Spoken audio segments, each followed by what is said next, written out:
My wife left for a girls' trip, leaving me with our paralyzed son who has not walked in 8 years. The moment her car left the driveway, he stood up and walked to me. He whispered, "Dad, we need to leave this house now." I dropped my coffee mug and it shattered on the floor just like the life I thought I knew. I ran to the garage, but we were not fast enough. Before I continue this story, let me know where you are watching from in the comments below. Hit like and subscribe if you have ever had to fight for your life against the people who were supposed to love you. I am Isaiah Zeke Thorne, 72 years old, and I built this house with my own 2 hands. I laid the foundation, poured the concrete, and framed the walls back when my back was strong and my hands were steady. For 40 years, I worked as a structural engineer, ensuring that skyscrapers in downtown Chicago would not collapse under their own weight. I knew how to spot a hairline fracture in a steel beam before it became a catastrophe, but I failed to see the cracks in my own family until the entire roof was about to cave in on my head. It was a Tuesday afternoon and the air in the house felt heavy. Bernice, my wife of 20 years, was fluttering around the hallway like a nervous hummingbird. She was wearing that red lipstick I hated, the one she only wore when she wanted to impress someone or when she was lying. She dragged her Louis Vuitton suitcase to the door, the wheels clicking rhythmically against the hardwood floors I had installed myself. "Oh, Zeke, do not look so glum," she said, patting my cheek with a hand that felt colder than usual. "It is just 3 days in Napa with the girls. You and Dante will be fine. The nurse is coming tomorrow morning to help with his bath." I looked at her, trying to find the woman I had married 2 decades ago, but all I saw was a stranger wearing a mask of concern.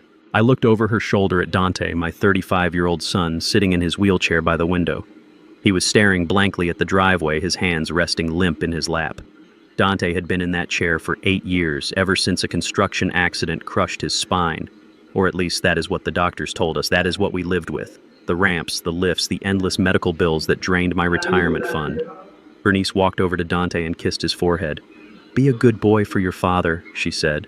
Her voice had that sickly sweet tone people use for children or pets, not for grown men. She did not wait for a response. She never did. I watched her walk out the door. I watched her get into her white Mercedes. I watched her back out of the driveway without looking back once. I stood there by the window, clutching my mug of black coffee, feeling a strange mixture of relief and loneliness. The house was finally quiet. I turned around to ask Dante if he wanted the TV turned on. Dante was not in his chair. My heart hammered against my ribs. For a split second, my brain could not process what my eyes were seeing. The wheelchair was empty. The leather seat was still depressed from his weight, but my son was gone. Panic surged through me. Did he fall? Did he slide out? "Dad." The voice came from behind me, strong, clear, authoritative, not the weak mumble I had grown accustomed to over the last decade. I turned around slowly. Dante was standing there. He was standing on his own 2 feet in the middle of the living room. He was not shaking. He was not holding onto furniture for support. He stood 6 feet tall, towering over me just like he did before the accident. His posture was straight, his eyes were sharp, and the blank expression was gone, replaced by a look of intense, terrified urgency. "Lord have mercy, am I dreaming?" I whispered. My hand trembling so hard the coffee sloshed over the rim, burning my knuckles. "We do not have time for shock," Dad, Dante said, stepping closer to me. His stride was confident. He had been walking for a while. He had been hiding it. Why? How? The questions choked me. Dante reached into his pocket and pulled out a small black device. It was a digital recorder. "I have been recovering for 6 months, Dante said, his voice low and fast. "I wanted to surprise you on your birthday." But then I heard them talking. I put a camera under my chair and a recorder in the kitchen vent. "You need to listen to this. Right now." He pressed play. The audio was crisp. It was recorded just last night in our kitchen.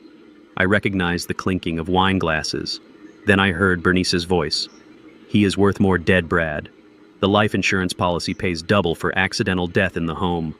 Plus, the house goes to me immediately. No probate." Then I heard another voice. A voice that made my blood turn to ice. It was Brad, my son-in-law, the man married to Tasha, my stepdaughter, the man who called me Pops and ate at my table every Sunday. "Are you sure the old man won't put up a fight?" Brad asked on the recording. Bernice laughed. It was a cruel, ugly sound. "Zeke, please. He shakes so much he can barely hold a fork. I have been upping his dosage of the tremors medication for weeks. He is practically a vegetable. Tonight is perfect. You come over after I leave for Napa. We make it look like he tripped at the top of the stairs. A tragic fall for a clumsy old man." The recording stopped. Silence rushed back into the room, but now it was deafening. My hand went numb. The ceramic mug slipped from my fingers and crashed onto the floor, exploding into shards of pottery and splashing dark liquid across my boots and the pristine rug Bernice loved so much. "They are going to kill me," I whispered. The reality of it hit me harder than a physical blow. My wife. The woman I slept next to. The woman I trusted with my life. She was not going on a trip. She was clearing out to have an alibi. Dante grabbed my shoulders. His grip was like iron. "She is not just leaving Dad," she signaled them. "Brad is on his way. We have maybe 5 minutes before they get here to stage the accident. We have to go." The shock vanished, replaced by a cold, hard rage I had not felt since my days in the army. I was not a vegetable. I was not a clumsy old man. I was Isaiah Thorne, and nobody was going to kill me in the house I built. I looked at my son. The son I thought I had lost to a chair. He was back. He was my soldier. "Get the truck," I said, my voice steady. "The old Ford, not the SUV. They will be tracking the GPS on the modern cars." "Where are you going?" Dante asked, moving toward the back door. "I am not leaving empty-handed," I growled. I ran to my study. I did not shuffle. I did not limp. Adrenaline is a powerful drug. I went straight to the bookshelf and pulled out the copy of Moby Dick that was actually a hollowed-out safe box. My hands were not shaking now. I punched in the code. The lock clicked open. Inside lay my Colt 1911. Clean, oiled, loaded. Next to it was the black file, the deed to the house, the original trust documents, the proof that this land belonged to me and my bloodline, not to the vultures circling outside. I shoved the file into my jacket and tucked the gun into the back of my waistband. The cold steel against my spine felt like reassurance. I moved through the hallway, avoiding the windows. I knew the sight lines of my own home. I knew where the shadows were deep enough to hide a man. I burst into the garage. Dante was already there, throwing a tarp over the back of my rusted 1990 Ford F-150. The truck Bernice had begged me to sell for years. The truck that had no computer, no tracking device, and an engine block that could survive a nuclear blast. "Get in," Dante yelled, vaulting into the driver's seat. I scrambled into the passenger side, slamming the heavy metal door. The engine roared to life, spitting black smoke. It was the sound of freedom. Dante hit the garage door opener. The chain rattled and the heavy door began to rise slowly, agonizingly slowly. As the sunlight crept across the concrete floor, revealing the driveway, inch by inch, my stomach dropped. "We are too late," I hissed. Blocking the end of our driveway was not Brad's sports car. It was a black matte van with tinted windows, no license plates. The van doors slid open before the vehicle even came to a full stop. 2 men stepped out. They were huge, wearing tactical gear that looked out of place in our quiet suburban neighborhood. They were not here to help an old man down the stairs. They were here to make sure the old man never got up again. "They are the cleaners," Dante said, shifting the truck into reverse. Brad did not come alone. One of the men reached into his jacket. He was not reaching for a wallet. "Gun!" I yelled. Dante slammed his foot on the gas, but we were facing the wrong way.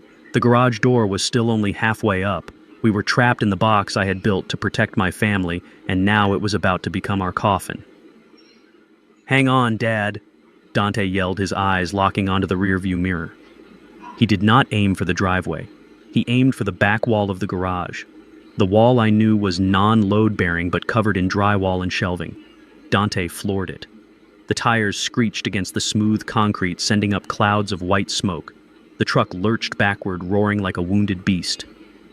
"We are going through!" I shouted, bracing my hands against the dashboard.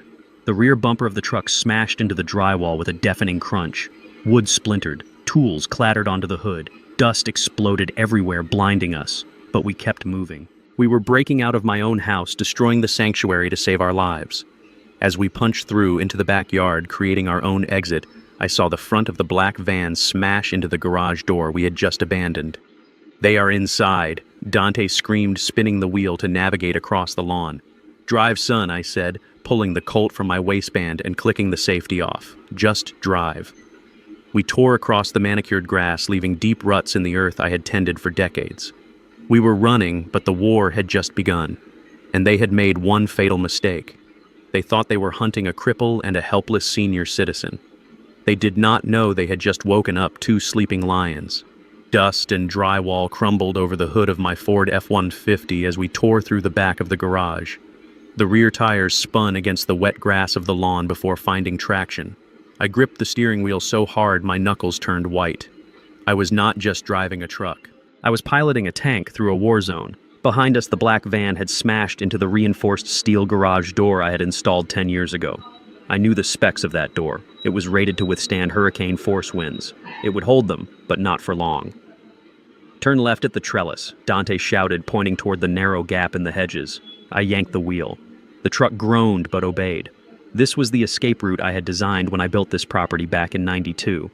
Bernice always complained about the overgrown hedges on the north side. She called them an eyesore. I called them a blind spot. We crashed through the foliage and dropped 4 feet onto the old service road that ran behind the estate. The suspension bottomed out with a bone-jarring thud, but the axle held.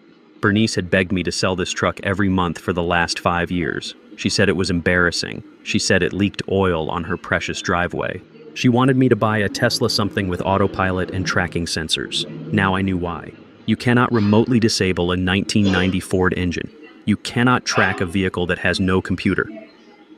I checked the rearview mirror. No black van yet. We had bought ourselves maybe 3 minutes. My heart was hammering a rhythm against my ribs, but my mind was clear. It was the engineer in me taking over. Assess the load, calculate the stress points, prevent the collapse. I looked over at Dante, my son, the boy I had bathed and fed and carried from bed to chair for 8 years. He was sitting upright, checking the magazine of a Glock he had pulled from the glove box. "Talk to me, Dante," I said, my voice low over the roar of the engine. "You have been walking. How long?" 6 months, he said without looking up. 6 months. The number hit me like a physical blow. 6 months of watching me struggle to lift him into the bath. 6 months of letting me grieve for a life he had already reclaimed. Why, I asked. The hurt was there, but I pushed it down. Survival first, feelings later. "Because of Tasha," he said. His voice was hard, harder than I had ever heard it. "I started regaining sensation in my legs last winter. I was going to tell you on Christmas. I was going to walk into the living room and surprise you. But 2 days before Christmas, I heard Tasha and Brad in the sunroom. I kept my eyes on the road weaving through the back streets of the industrial district to avoid the traffic cameras on the main highway. What did you hear? They were not just talking about money," Dad Dante said, turning to face me.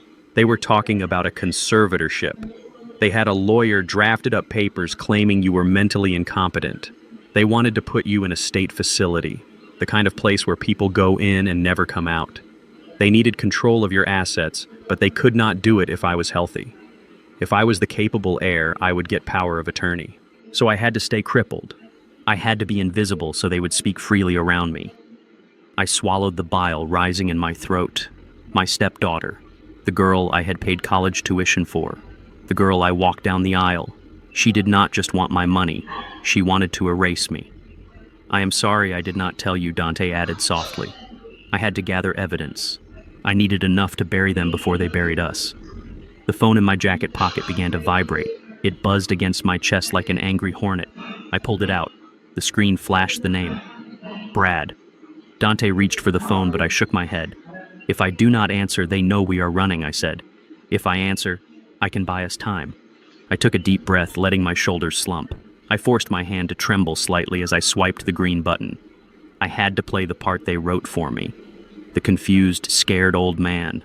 "Hello?" I said, letting my voice crack. "Brad, is that you?" "Pop, thank God," Brad's voice came through the speakers, smooth and concerned. It was a performance worthy of an Oscar. "The security system at the house just tripped. The company called me. They said there was a breach in the garage. Is everything okay? Are you and Dante safe?" I looked at Dante. He was checking the side mirror, his jaw set tight. "I do not know, Brad," I stammered. There was a loud noise, like a crash. I got scared. "I am hiding in the bathroom with Dante. Please, come help us." I lied with the ease of a man who had nothing left to lose. I needed him to think we were trapped. I needed him to send his goons into the house while we put miles between us and them. "Stay right there," Pop Brad said. His tone shifted, slightly eager now. "Do not open the door for anyone but me or the police, okay? I am 5 minutes away. I am coming to save you." He hung up. Save me. He was coming to verify the kill. "He is not 5 minutes away," Dante said. "He is probably sitting in his car 2 streets over, waiting for the cleanup crew to call him." I tossed the phone onto the floorboard. Throw it out the window, Dante ordered. They can ping the tower location. I rolled down the window and hurled the device into a drainage ditch as we sped past. It was my only link to the world, but it was also a leash. Now we were ghosts. We drove in silence for another 20 minutes. The sun was beginning to set, casting long orange shadows across the road. I steered the truck toward the old industrial park on the edge of town. This was the part of the city people forgot about. Rusted warehouses, abandoned factories, and weeds growing through the cracks in the pavement. Pull in there, I pointed to a corrugated metal structure with a faded sign that read, Thorn Structural Engineering. It was my old workshop. Bernice knew I had a storage unit, but she thought it was just a small locker where I kept old blueprints. She did not know I had kept the lease on the main warehouse even after I retired. It was my sanctuary, my church of steel and concrete. Dante hopped out to open the rolling gate. To see him walk so fluidly, so strongly, brought a sting of tears to my eyes that I quickly blinked away. We parked the truck inside and pulled the heavy metal door shut, turning the lock. Darkness swallowed us, smelling of grease and old timber. I flipped the breaker switch and the overhead halogen lights buzzed to life, flickering before bathing the space in a harsh yellow glow. We are safe here for tonight, Dante said, leaning against the truck. But we need resources. We cannot fight them with a pistol and a tank of gas. I walked over to the corner of the shop where I kept a dusty desktop computer covered with a plastic tarp. It was old, but it was connected to a secure hardline internet connection I used for consulting work I never told Bernice about. I need to see the damage, I said, pulling the tarp off. I booted up the machine. The fan whirred loudly in the quiet space. My fingers hovered over the keyboard. I was afraid. I was not afraid of the men with guns. I was afraid of the numbers. I logged into my primary bank account, the one that held my life savings, the money from the sale of my company, the money meant for Dante's care, the money meant for our golden years. The screen refreshed. I stared at the monitor. I blinked, hoping the pixelation was wrong. Balance $0.00. I checked the savings account. 0. I checked the investment portfolio. Transferred. I checked the emergency fund. Closed. I sat back in the creaky office chair, feeling the blood drain from my face. My hands, which had been steady holding the steering wheel, now began to shake uncontrollably. It was not Parkinson-S. It was rage. Pure, cold rage. They took it all, I whispered. 40 years of work. 40 years of waking up at 4 in the morning. 40 years of freezing on construction sites in the dead of winter. Gone. Dante walked over and looked at the screen. He placed a hand on my shoulder. They did not take everything, Dad, he said. I looked up at him. What is left, son? Look at the screen. It is all gone. Dante reached into his pocket and pulled out the USB drive we had snatched from the house. They took the numbers, he said. But they did not take the land. And they did not take us. You built that fortune once. We will take it back. But first we have to survive the night. I looked at the 0 on the screen again. Brad thought this would break me. He thought seeing this would make me curl up and die or turn myself in to the state facility just to get a hot meal. He thought he was dealing with an old man who defined his worth by his bank balance. He was wrong. I stood up, pushing the chair away. I walked over to the workbench and picked up a sledgehammer, feeling the weight of the wood and iron in my hands. Bernice always hated this place because it was dirty, I said, my voice echoing off the metal walls. She wanted to go to Napa. She wanted the high life. Well, she is about to find out that when you strip a man of everything he has to lose, you do not make him poor. You make him dangerous. I turned to Dante. Open the file cabinet. Get the blueprints for the house. If they want a war, let us show them what happens when you attack the architect. While Dante and I were huddled in the cold, damp darkness of that warehouse, listening to rats scurry across the concrete floor, my son-in-law was popping a cork. I know this because I watched it replay in my mind 1,000 times later, piecing it together from the security footage and the news reports that flooded the city that night. Back at the house that still smelled like the lemon polish Bernice used to mask the scent of her betrayal, Brad and Tasha were sitting on my Italian leather sofa. On the coffee table sat a bottle of Dom Perignon. It was the vintage bottle I had been saving for Dante's wedding day. I had kept it in the back of the cellar, dusting it off once a year, waiting for a miracle that the doctors said would never come. Brad did not care about the sentiment. To him, it was just expensive liquid to wash down the taste of victory. Tasha was probably scrolling through her phone, looking at listings for luxury condos in Miami. She always hated the winter in Chicago. She hated the snow. She hated the way the cold made my joints ache. She wanted palm trees and ocean views, and she was spending my life savings before my body was even cold. They clinked glasses. The crystal chimed a sour note in the silent house. To freedom, Tasha would have said, taking a sip. To getting rid of the dead weight. But the celebration was premature. The phone on the table buzzed. It was not a social call. It was the cleanup crew. The men in the black van. I can imagine Brad S.'s face as he answered. He expects to hear that the accident has been staged. He expects to hear that I am lying at the bottom of the basement stairs with a broken neck and that Dante has been sedated and sent to a facility. Instead, he heard the sound of failure. What do you mean they are gone? Brad's voice must have cracked. He hates it when things do not go according to his spreadsheets. He is a man who thinks he can control the world with a calculator and a smile. The voice on the other end told him about the smashed garage door, the tire tracks leading into the industrial district, the empty wheelchair left behind like a middle finger to their plans. Brad threw the phone across the room. It bounced off the wall, leaving a scuff mark on the wallpaper I had hung myself 20 years ago. The champagne glass followed, shattering against the fireplace. "He is alive!" Brad roared. "The old man is alive, and he has the cripple with him." Tasha probably panicked then. She is weak. She rides on the coattails of stronger predators. If Zeke talks, we go to jail, she would have whimpered. If he shows the police the bank transfers, we are finished. But Brad is a cockroach, and cockroaches are survivors. He paced the room, his mind spinning faster than a slot machine. He knew he could not hunt us down physically, not with the police already alerted to the truck. He had to change the battlefield. If he could not kill my body, he had to kill my credibility. He turned to Tasha, his eyes cold and calculating. "Get the makeup remover," he ordered. "Mess up your hair. Rip your blouse a little. We need to look like victims." Victims. The audacity of it made my blood boil as I sat on a crate in the warehouse staring at the small portable television I had plugged into the generator. The screen was fuzzy. The antenna bent, but the picture was clear enough. Breaking news flashed across the bottom of the screen in urgent red letters. I leaned in closer, the stale sandwich I was eating turning to ash in my mouth. The channel cut to a live feed. There, standing in front of my house, surrounded by police lights and yellow tape, was Brad. He was not wearing his arrogant smirk. He was wearing a mask of absolute devastation. He had taken off his tie. His shirt was unbuttoned at the top, looking disheveled. He was holding Tasha, who was sobbing into a tissue, burying her face in his chest so no one could see her dry eyes. A reporter with a microphone thrust it toward Brad's face. "Mr. Thorne, can you tell us what happened inside the residence tonight?" Brad looked directly into the camera. He looked right at me. "It is a tragedy," he said, his voice trembling with practiced emotion. "We came over to check on my father-in-law, Zeke. He has been battling severe dementia for years. We tried to keep it private. We wanted to protect his dignity. But lately the violent outbursts have been getting worse." He paused to wipe a non-existent tear. "Tonight he snapped," Brad continued. "He was delusional. He kept screaming that people were stealing his money. He pulled a gun on my wife, on his own daughter. We tried to calm him down, but he was not Zeke anymore. He was someone else." The reporter gasped. "And your brother-in-law, Dante." Brad's face crumpled. "That is the part that kills me. Dante is paralyzed. Hey. He cannot defend himself. He cannot run. Zeke forced him into the truck at gunpoint. My brother-in-law is a hostage. He has serious medical needs. Without his medication, without his wheelchair, he could die within 24 hours. Tasha let out a loud, dramatic wail for the cameras. "Please, just bring my brother home," she cried.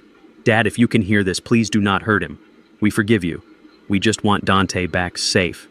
The reporter turned to the camera, her face grave. "You heard it here first, folks. A manhunt is underway for Isaiah Zeke Thorne, a 72-year-old man described as armed, dangerous, and mentally unstable. Authorities believe he has abducted his disabled son. If you see this man, do not approach. Call 911 immediately." I sat back in the darkness, listening to the hum of the warehouse lights. My hands were clenched into fists, so tight my fingernails dug into my palms. They stole my money.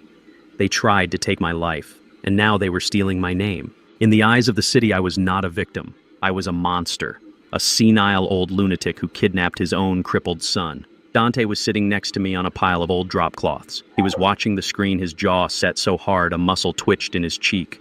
He looked down at his legs, the legs that had walked him out of that burning house, the legs that Brad said were useless. "This is it," Dante said, his voice low and dangerous. "This is the mistake we needed, Dad." He stood up. He walked to the center of the room, pacing back and forth with the energy of a caged tiger. "He is lying to the whole world," Dante said, gesturing at the TV. "He says I am a hostage. He says I am a cripple. All I have to do is walk into a police station. Just walk in." The moment they see me standing, the moment they see I am not strapped to a chair, his entire story falls apart. It proves he is a liar. It proves everything he said is a fabrication. Dante grabbed his jacket. "Let us go. Right now." We drive to the precinct. I walk in. Game over. He was reaching for the keys to the truck. He was ready to end it. I stood up and blocked his path. "No," I said. Dante stopped looking at me with confusion and anger. "What do you mean, no? Look at him, Dad. He is destroying you on live television. We can stop this." "Sit down, son," I said, my voice steady and cold. Dante threw his hands up. "Why? Why are we waiting? Every second we wait, the police get closer to finding us. Every second we wait, people believe I am dying without medication I do not even need, because walking is not enough," I said, stepping closer to him, putting my hands on his shoulders. "Listen to me, Dante. Brad is a financial advisor. He plays the long game. If you walk into that police station tonight, yes, you prove you can walk. And what will Brad say?" I mimicked Brad, a smooth, slippery voice. "Oh, thank God. It is a miracle." My prayers were answered. The shock of the kidnapping must have triggered a recovery. Dante frowned. He would not say that. He would, I insisted. He would spin it. He would cry tears of joy. He would say he didn't know. He would play the fool. And then he would pivot back to me. He would say that my dementia is still real. He would say that just because you can walk does not mean I did not pull a gun. Does not mean I did not kidnap you. Does not mean I am competent to manage my money. I pointed a finger at his chest. "Proving you can walk only saves you, Dante. It does not save the house. It does not get back the money. And it definitely does not put Brad and Tasha in prison. It just makes them look like worried relatives who made a mistake." Dante slumped slightly, the adrenaline fading, leaving him tired. "So what do we do?" he asked. "We just let him lie. We let him tell the world you are crazy." "Yes," I said, turning back to the glowing screen where Brad was now hugging the police chief. "We let him build his tower of lies. We let him stack it so high that when it falls, it crushes him completely." I walked over to the table and picked up the stack of papers we had stolen. The real evidence. We do not need to prove you can walk, Dante. Not yet. We need to prove they committed fraud. We need to prove attempted murder. We need to catch them when they feel safe. I looked at Brad's image on the screen one last time. "He thinks he has won the public opinion," I whispered. "He thinks he has checkmated the old man." But he forgot one thing about structural engineering. "What is that?" Dante asked quietly. I picked up a marker and circled a date on the calendar hanging on the wall. "The higher you build on a rotten foundation," I said, "the louder the crash when it comes down." Brad just went on TV and committed to a narrative. He locked himself into a story. Now all we have to do is wait for him to make the one move that contradicts it. And he will. Greed always makes people sloppy. He thinks I'm running in the woods. He thinks you are dying in a chair. He is going to try to sell the house tomorrow. He is going to try to liquidate the assets before the courts can freeze them for the investigation. I looked at my son, and for the first time that night I smiled. A cold, grim smile. Let him enjoy his champagne tonight. Tomorrow we remind him that this is not his game. It is ours. And we are not playing by his rules anymore. The house I built stood on the hill like a fortress of shadows. From the outside, it looked peaceful. The security lights cast long golden beams across the lawn, and the windows were dark. To anyone driving by, it was just another wealthy estate sleeping through the night. But to me, it was a crime scene waiting to be processed. We parked the stolen sedan we had swapped for the truck 3 miles away in a grocery store parking lot. We walked the rest of the way through the woods, cutting through the property line where the fence had rusted out. I knew about the hole in the fence because I had meant to fix it last spring. I never got around to it. Now that laziness was the only reason we could get onto my own land without tripping the perimeter alarms. Dante moved ahead of me. Watching him move was like watching a ghost come back to life. For 8 years I had seen him withered in a chair. Now he was crouching low, moving with the silent grace of a hunter. His legs were strong, his balance was perfect. The rage fueled him just as it fueled me. We did not go for the doors. Brad would have changed the codes. We did not go for the windows. Tasha would have armed the glass brake sensors. We went for the roof. I stopped at the base of the old oak tree that grew near the east wing. Bernice had wanted to cut it down 5 years ago. She said the leaves clogged the gutters. I refused. I told her the tree gave the house character. The truth was, I liked the tree because it was the only living thing on the property that I did not pay for.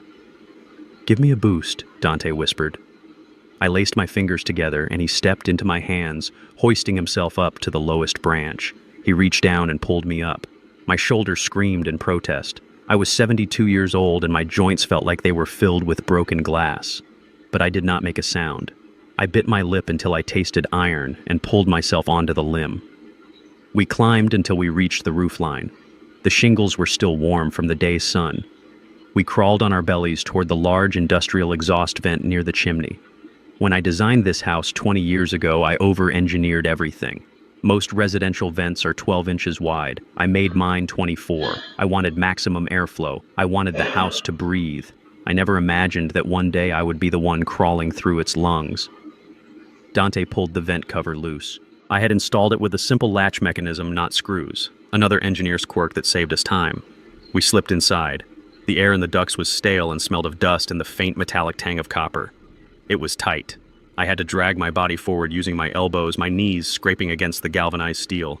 Every movement sounded like a thunderclap to my ears, but I knew the insulation I had wrapped around these pipes would dampen the sound. We crawled for what felt like an hour. We passed the guest room. Empty. We passed the kitchen. Silent. Then we reached the junction above the master bedroom. A soft light filtered up through the slats of the vent cover. I could hear music. Soft jazz. The kind of music Bernice played when she wanted to feel sophisticated.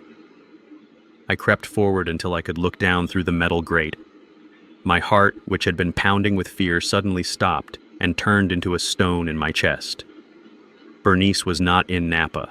She was not on a girls' trip. She was in my bed. She was wearing the silk robe I had bought her for our anniversary. She was holding a glass of red wine, and she was not alone.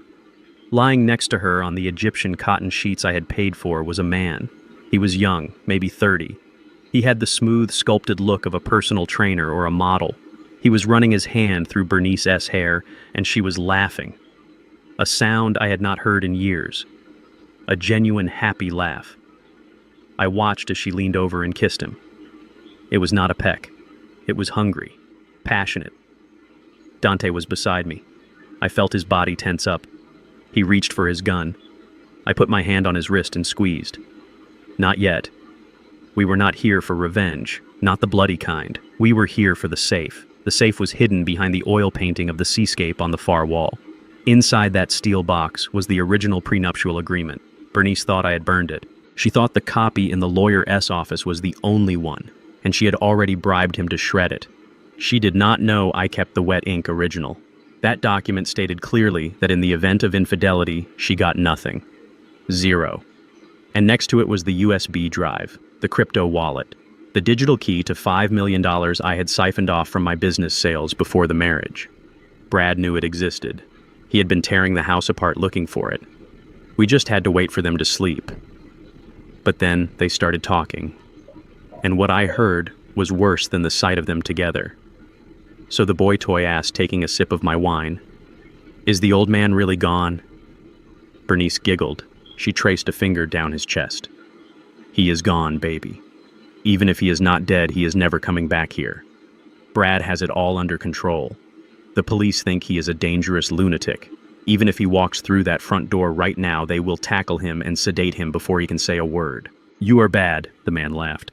"I did what I had to do," Bernice said, her voice dropping an octave. "Do you know how hard it was living with him? He was so boring, always talking about structures and foundations, always counting pennies. But he was healthy," the man said. "I mean, for an old guy. How did he deteriorate so fast? My grandma had Parkinson's disease, and it took 10 years to get that bad. Zeke went downhill in like 3 years." I pressed my face closer to the grate. The metal dug into my cheek. This was it. The question I had asked myself 1,000 times. Why were my hands shaking? Why could I not button my own shirt? Why did I drool when I slept? Bernice sat up. She looked at the man with a sly smile. "He did not have Parkinson's, you idiot." The man looked confused. "But the doctors said." "Doctors diagnose what they see." Bernice interrupted. "They saw tremors. They saw muscle weakness. They saw confusion. They did not test for heavy metals because who tests a wealthy retired engineer for arsenic?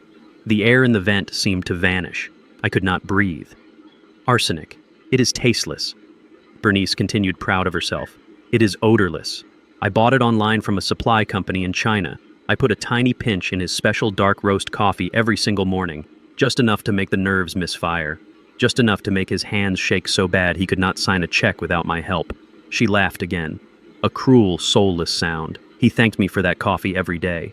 He called me his angel. He said, "Bernice, you make the best coffee in the world." And all the while I was slowly turning off his lights one by one. I closed my eyes. Tears hot and stinging leaked out. Every morning. I saw myself sitting at the kitchen table, my hands trembling so hard the cup rattled against the saucer. I saw Bernice standing there smiling, pouring the steaming black liquid. "Here you go, darling, drink up, it will help you wake up." I drank it. I drank my own death. I thanked her for it. I kissed her hand, the same hand that was measuring out poison while I slept. The tremors were not age. The confusion was not dementia. I was not broken. I was being murdered by the woman I shared my bed with. Dante's hand found mine in the dark. He gripped it so hard I thought he might break my fingers. He was shaking too. Not from fear, but from a fury so pure it radiated off him like heat. I opened my eyes. I looked at my son. In the dim light of the vent, I saw a tear track cutting through the dust on his face. We stared at each other. No words were needed. The plan had changed. We were not just going to take the money. We were not just going to take the house. We were going to destroy them. We were going to burn their world down, and we were going to use their own words as the match. Bernice leaned back against the pillows. "Do not worry about Zeke," she said, closing her eyes. "By next week, his kidneys will fail or his heart will give out from the stress. The autopsy will just show natural causes. And then, baby, this house is ours. All ours." I reached into my pocket and pulled out the tiny spy camera I had brought. I aimed it through the grate. I recorded the lovers. I recorded the confession. I recorded the date and time. The red light on the camera blinked silently in the darkness. Sleep well, Bernice, I thought. Sleep well, because when you wake up, the nightmare begins. We waited. We waited for 2 hours until the wine and the sex and the arrogance lulled them into a deep sleep. When their breathing evened out, I signaled to Dante. He pulled a small screwdriver from his belt. Silently, skillfully, he undid the latch of the vent. We were going in, not as thieves, but as the ghosts they created. And ghosts, as everyone knows, are very hard to kill. The metal grate of the air vent dug into my chest, but I barely felt it. All I could feel was the vibration of my son's body next to me. Dante was shaking. Not from the palsy that had plagued him for years, but from a murderous rage that was threatening to blow our cover. We had just heard Bernice confess to poisoning me. We had heard her laugh about turning a strong man into a trembling invalid with a pinch of arsenic in his morning coffee. Dante's hand moved to his belt. He was reaching for the gun. His breathing was ragged, sharp, jagged gasps that sounded like a saw cutting through bone. He was going to kick the vent cover open. He was going to drop down into that bedroom and put a bullet in the woman who had slowly killed his father and the man who was defiling his bed. I reached out and clamped my hand over his wrist. My grip was iron. The tremors Bernice had induced were gone, replaced by the adrenaline of survival. I squeezed his arm until I felt the bone flex. I looked him in the eye in the dark, dusty tunnel of the ventilation shaft. I shook my head slowly, 1 inch to the left, 1 inch to the right. No. If we killed them now, we would be the monsters they painted us to be. We would be the violent lunatics Brad described on the news. We would spend the rest of our lives in a cage. I did not want them dead. I wanted them destroyed. I wanted them to live long enough to see everything they stole stripped away piece by piece. Dante stared at me. His eyes were wild, but slowly the soldier in him took over. He nodded. He released the grip on his weapon. We were not assassins. We were engineers. And engineers do not just smash things. We dismantle them. We crawled backward away from the master bedroom. The sounds of Bernice and her lover faded, replaced by the hollow silence of the house. We navigated the maze of ducts until we were positioned over the study, my study, the room where I had designed skyscrapers. The room where I had taught Dante to play chess. Below us I could hear voices, angry voices. It was Brad and Tasha. They were not celebrating anymore. We peered through the slats of the vent. The study looked like a hurricane had hit it. Books were pulled off the shelves. Drawers were yanked out and overturned. My mahogany desk, the one I had imported from Brazil, was covered in scratches.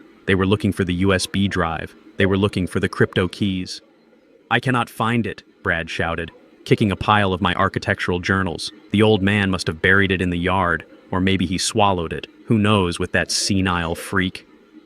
Tasha was sitting on the leather armchair chewing her fingernail, a nasty habit she never outgrew. "Brad, we have to stop," she whined. "If Zeke is really gone, maybe we should just sell what we can and leave. The police are asking too many questions. What if they check the bank transfers?" Brad stopped pacing. He walked over to her and grabbed her by the shoulders. His face was twisted in a mask of greed that made him look demonic under the desk lamp. "We are not leaving, Tasha," he hissed. "We are closer than ever. Who cares about the bank transfers? I have already set up the offshore accounts, but the real money is the land." He walked to the window, looking out at the sprawling lawn I had manicured for decades. "I got the call from the developers today," Brad said, his voice dropping to a chilling calm. "They are offering $3 million for the lot alone. They do not want the house." Tasha blinked. "They do not want the house. But Dad built this house. It is iconic." Brad laughed, a dry, humorless sound. "It is a tear down, Tasha. Tomorrow morning at 9 a.m., I am signing the contract. By next week, the bulldozers will be here.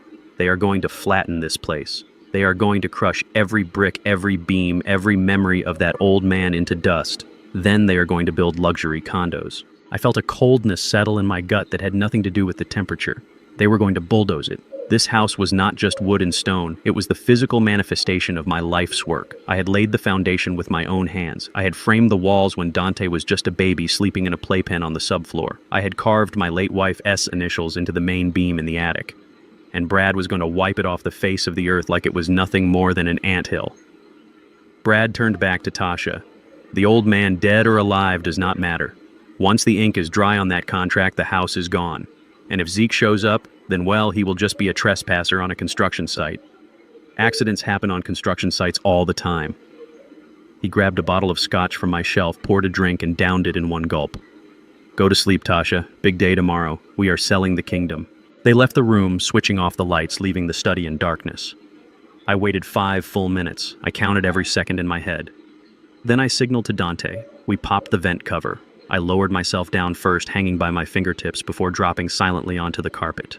My knees protested, but I ignored the pain. Dante followed, landing with the soft thud of a cat. We were in. I went straight to the large oil painting of the Chicago skyline hanging behind my desk. Brad had torn the room apart, but he lacked imagination. He looked in drawers and boxes. He never looked at the art. I reached behind the frame and found the small hidden catch. The painting swung forward on a hinge, revealing the wall safe.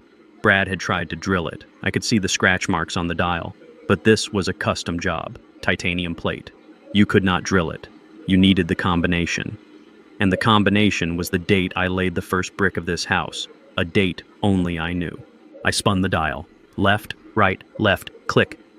The heavy door swung open. I reached in and my hand closed around the cool metal of the USB drive. It was there. The $5 million in cryptocurrency. The war chest we needed. Next to it was the black file folder containing the original deed and the irrevocable trust documents. I shoved them into my jacket pocket. "We got it," Dante whispered. "Let us go." I looked at the door, then I looked at the room. My sanctuary violated by greed. "Not yet," I said. I reached into the cargo pocket of my work pants. I pulled out a small plastic case. Inside were 5 tiny black objects. They looked like buttons. Spy cameras, high definition, wireless, with sensitive microphones. "Why?" Dante asked, checking the hallway. "We have what we came for." "Because I want to see his face," I whispered. "I want to see his face when the police put the cuffs on him. And I want the world to hear what he said about killing me." I worked fast. My hands were steady now, precision tools once again. I placed the first camera inside the ornate chandelier above the desk. It had a perfect view of the entire room. I placed the second one inside the hollowed-out spine of a law book on the shelf facing the door.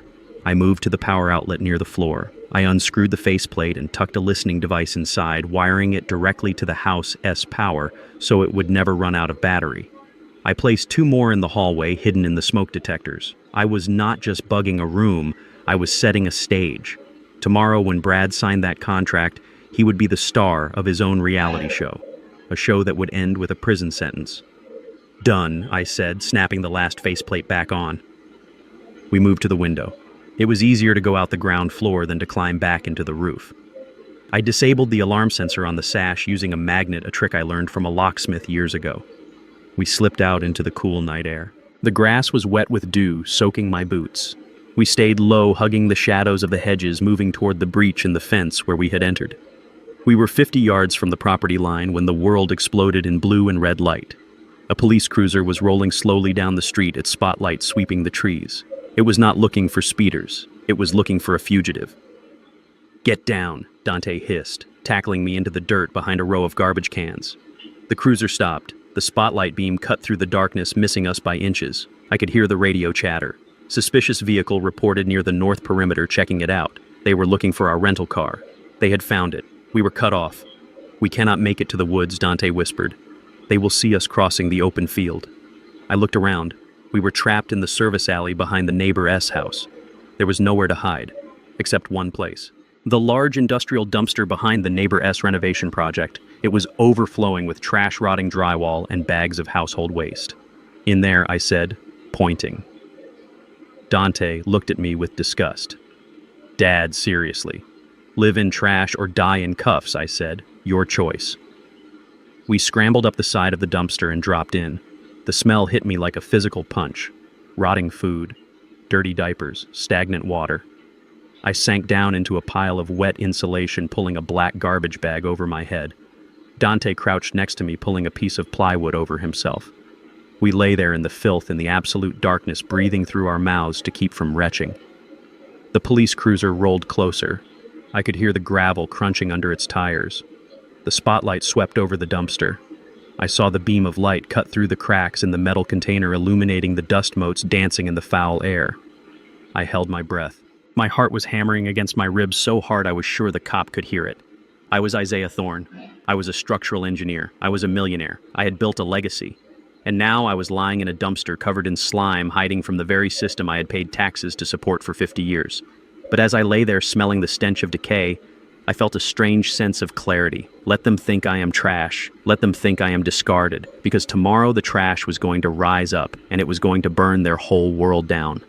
We lay there for 2 hours. 120 minutes of silence and stench, waiting for the enemy to blink. And in the dark, I began to formulate the next step of the plan. The step that would turn their victory party into a funeral. The smell of Marcus Vance's office was a combination of stale cigar smoke, cheap bourbon, and old paper. It was located above the laundromat on the south side of the city, a place where the neon sign buzzed incessantly and the sirens never seemed to stop wailing. To most people, it looked like a hole in the wall. To me, it looked like a bunker. We had made it there just before dawn, moving through back alleys and avoiding the main roads. Dante was sitting in the corner on a cracked leather chair, his face smeared with grime from the dumpster, but his eyes bright and alert. I sat across from Marcus, watching him scroll through the data on the USB drive we had stolen from the safe. The only light in the room came from the glow of the computer monitor, illuminating the deep lines on Marcus's face. He was an old friend from the Union days back when legal battles were fought with baseball bats as often as with briefcases. He took a long drag from his cigarette and exhaled a cloud of blue smoke. "They cleaned you out, Zeke," Marcus said, his voice gravelly and low. "It is worse than I thought. Worse than I... The crypto accounts, the retirement funds, the savings. Brad moved it all into offshore shells in the Cayman Islands 3 days ago. By the time we get a court order to unseal those accounts, the money will have bounced through a dozen jurisdictions. It is gone." Dante leaned forward, his hands gripping the arms of the chair. "So that is it. We risked our lives for nothing. We are broke." I looked at my son. He was thinking like a young man. He was thinking about cash, about liquidity. He did not understand that real wealth is not what you have in the bank. It is what you stand on. I reached into my wet jacket and pulled out the black file folder. It was damp and smelled of garbage, but the documents inside were wrapped in plastic. "Marcus," I said, leaning forward, "stop looking at the money. Brad can have the cash, he can have the stocks, he can have the gold watch I got for 20 years of service. Look at the land."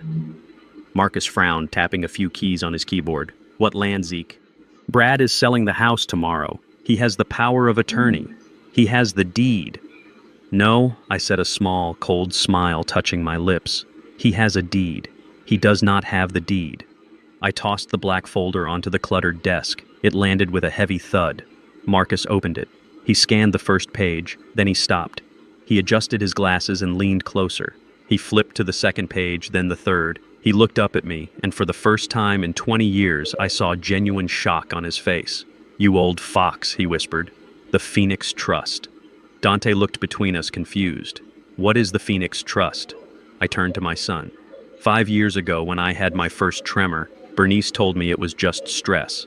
But I did not trust her. Call it instinct. Call it the paranoia of a man who grew up fighting for everything he had. I went to see Marcus secretly. I set up an irrevocable trust. I transferred the title of the land, the house, and the workshop into it. I pointed at the document in Marcus's hands. "I do not own the house, Dante. You do?" Dante's mouth fell open. "Me. The trust owns it," I explained, "and you are the sole beneficiary. But here is the kicker. It is an irrevocable trust. That means I cannot change it. Bernice cannot change it. And Brad certainly cannot touch it. The moment I signed those papers, the property ceased to be my asset. It became yours, held in safety until you were ready." Marcus let out a low whistle. "This changes everything. Brad is selling a property he does not have the title to. If he signs that contract with the developers tomorrow, he is committing fraud on a massive scale. It is a federal crime. So we have him," Dante said, standing up. "We take this to the judge. We show him the trust. We stop the sale." Marcus shook his head slowly, the smoke swirling around him. "Sit down, kid. It is not that simple. If it were that simple, I would be drinking champagne instead of this rot-gut whiskey." "Why not?" I asked, feeling the tension return to my shoulders. "The law is black and white. The law is a gray fog," Marcus said, tapping a specific paragraph on the document. "Look at Clause 7, Section B. The beneficiary must be of sound mind and body and must demonstrate the capacity to manage the estate. If the beneficiary is deemed incapacitated or dependent, the control of the trust reverts to the legal guardian of the beneficiary." The room went silent. The buzzing of the neon sign outside seemed to get louder. I felt a pit open in my stomach. I remembered that clause. I had put it in there to protect Dante. Back then, he was deep in depression, barely eating, barely speaking. I was afraid that if I died, someone would manipulate him. I wanted to ensure that a guardian would watch over the assets until Dante recovered. "I engineered a failsafe," I whispered. "And now that failsafe is a weapon against us," exactly, Marcus said. "Right now, in the eyes of the law, Dante is a paralyzed invalid who requires 24-hour care. And who is his legal guardian if you are deemed mentally incompetent, Zeke?" "Brad," Dante said, his voice hollow. "Brad," Marcus confirmed. "Tasha is his next of kin, but Brad calls the shots. If you reveal this trust now, Brad will just thank you. He will say Dante is incapable of managing a multi-million-dollar estate.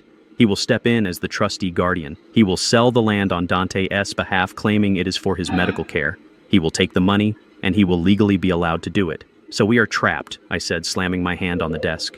"Even if Dante walks into court, Brad will argue it is a temporary recovery, or he will argue that physical recovery does not mean mental competency. He has already painted us as unstable." Marcus nodded, rubbing his temples. "Brad has played a very good game. He has created a narrative where you are crazy and your son is helpless. To break that narrative, we cannot just show a piece of paper. We need proof. Unquestionable, undeniable proof." Dante looked at his legs. "I can walk. I can run. I am strong." "It is not about muscles," Kid Marcus said. "It is about the mind. To activate the trust and take control away from Brad, you need a certificate of competency. You need a medical evaluation from a board-certified neurologist and a psychiatrist stating that you are fully capable of managing your own affairs." "Great," Dante said, reaching for his jacket. "Send me to a doctor. I will pass any test they give me." "Which doctor?" Marcus asked with a cynical smirk. "Dr. Steinberg, the one who diagnosed your father with dementia. Or maybe Dr. Phillips at the city hospital who plays golf with Brad every Sunday. Brad knows every specialist in this town. If we walk into a hospital the moment you give your name, the system alerts him. Before you even finish the intake form, the police will be there to drag you back to the house." I stood up and walked to the window, peering through the blinds at the rain-slicked street below. I felt the weight of the city pressing down on me. The system was designed to protect people like Brad, people with connections, people with money, people who looked the part. It was not designed for an old black man and his disabled son. We cannot use the system, I said, turning back to them. The system is compromised. So what do we do? Marcus asked. We have less than 6 hours before Brad signs that contract. Once he signs it, the developers will transfer the funds. Even if we prove fraud later, the money will be in the wind. We need to stop him before the pen hits the paper. I looked at the trust document. I looked at the medical clause. We need a doctor, I said. But not just any doctor. We need someone who cannot be bought. Someone who cannot be silenced. And we need the evaluation to happen in a place where Brad cannot interfere. Where Marcus asked. In a church. In a bunker. No, I said, my mind working through the structural problem, finding the leverage point. Publicly. I looked at Dante. Brad said you were dying. He said you needed medication to survive the night. He staked his entire reputation on the fact that without him you are helpless. I am not helpless, Dante said, his jaw set. Then we need to show the world, I said. Not tell them. Show them. We need a medical evaluation that happens in real time in front of witnesses, in front of cameras. We need to force Brad into a corner where he cannot lie because the truth is staring him in the face. Marcus leaned back in his chair, a slow grin spreading across his face. You are talking about a spectacle, Zeke. I am talking about a stress test, I corrected. When you want to prove a bridge can hold weight, you do not write a report. You drive a tank over it. I grabbed a piece of paper and a pen. Marcus, find us a doctor. I do not care if he has lost his license. I do not care if he works out of a van. I just need someone who has a stamp and a grudge against the establishment. Marcus chuckled. I know a guy. Dr. Aris. He was the chief of neurology until he blew the whistle on a pharmaceutical company and got blacklisted.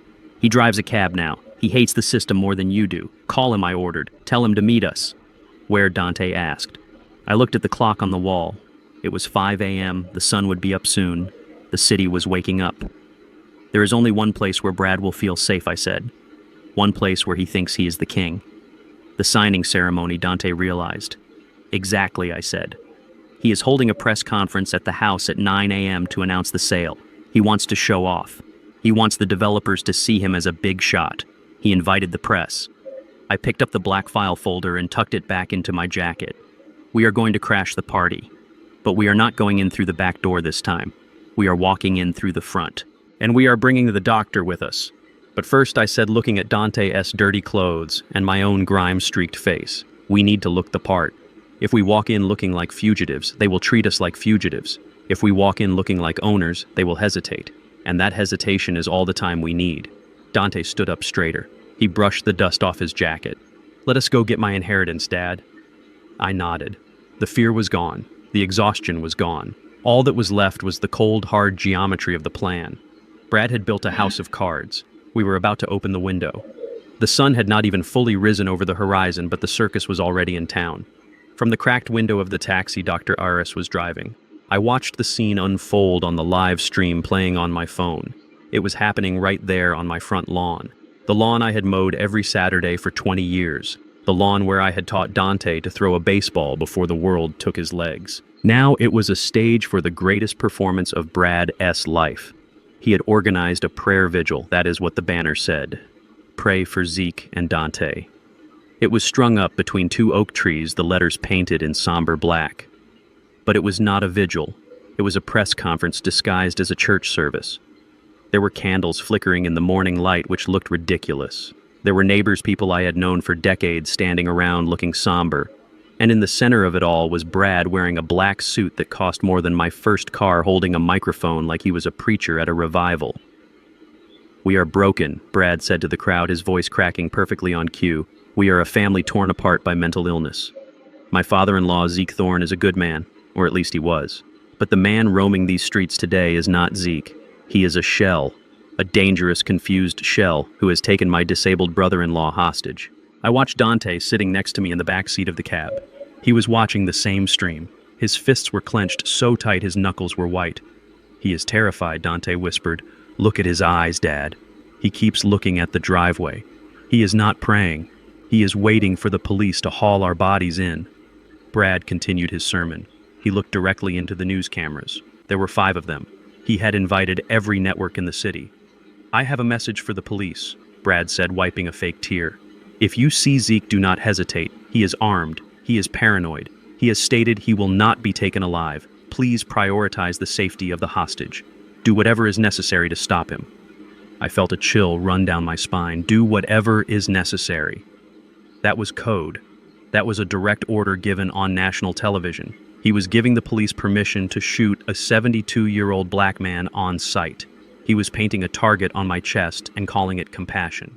Bernice was standing next to him. She was wearing a black dress and a veil. A veil. As if I were already dead. She was leaning on Brad for support, trembling.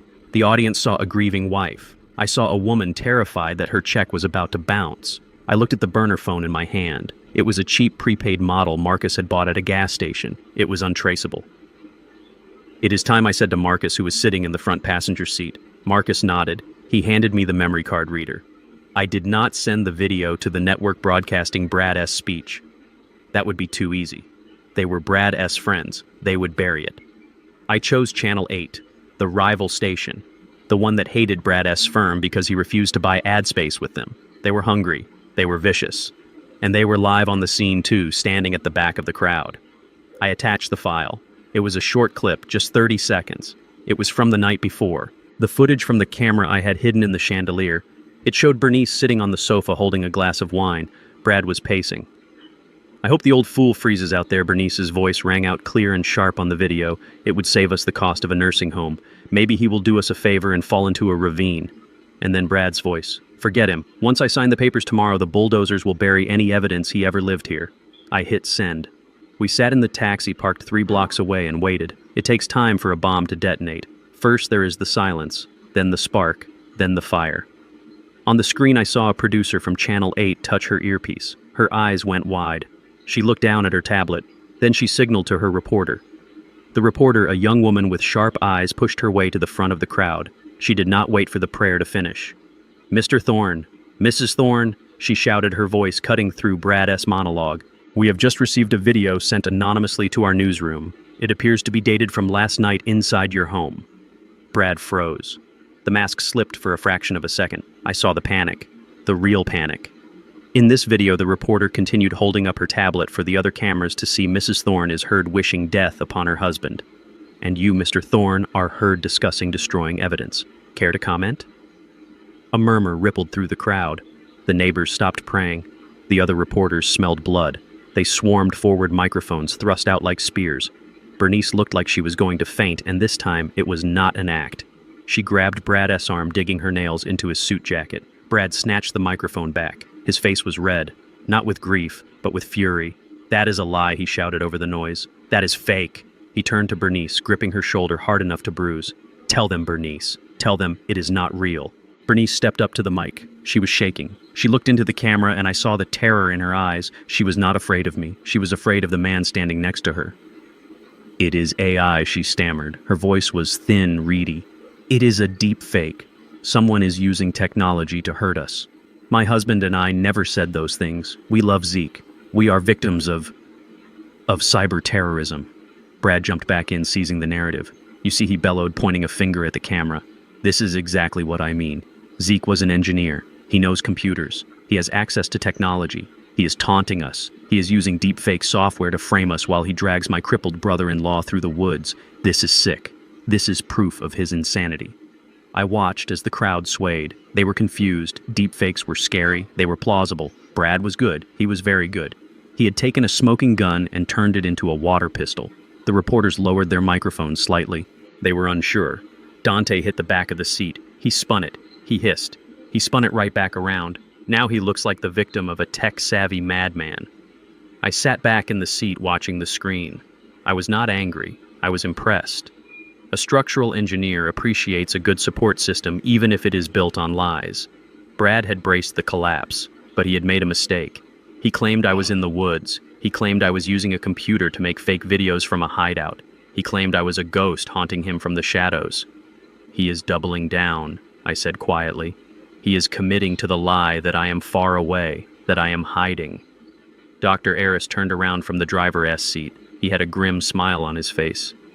"So when do we show them you are not a ghost, Zeke?" I looked at the time on the dashboard. It was 8:45. The signing with the developers was scheduled for 9 inside the house. Now I said, Marcus handed me a clean pressed suit he had picked up from a thrift store. It was not my style. It was a little tight in the shoulders, but it was clean. Dante pulled a tie out of his pocket. "Brad wants a show," I said, buttoning the shirt. "He wants a villain. He wants a spectacle." I looked at the live feed one last time. Brad was ushering the press away, guiding the developers toward the front door. He looked relieved. He thought he had survived the leak. He thought the deepfake excuse had bought him immunity. "He is walking into the house," I said. "He is going to the study. He is going to sign the contract. Drive Eris," I ordered. The taxi engine roared to life. "We are not going to the woods," I said, my eyes fixed on the house on the hill. "We are going to the front door. And we are not using deepfakes. We are using the cold, hard truth of flesh and bone." Brad wants to talk about mental competence. Fine. Let us introduce him to Dr. Eris. Let us introduce him to the son he thinks is a cripple. And let us see if he can spin his way out of a room when the walls start closing in for real. The taxi peeled out of the alley. We were 5 minutes away. The final act was about to begin. And I promised myself one thing. When I walked through those doors, I would not be the victim. I would be the judgment. The taxi smelled of stale coffee and anticipation as we sped toward the estate. My heart was beating a slow, steady rhythm against my ribs. It was not the erratic fluttering of fear anymore. It was the heavy war drum of a man who knows he is about to fire the final shot. Dante sat next to me, checking the magazine of his pistol one last time before tucking it away. We were not going to use bullets today. We had something much more lethal.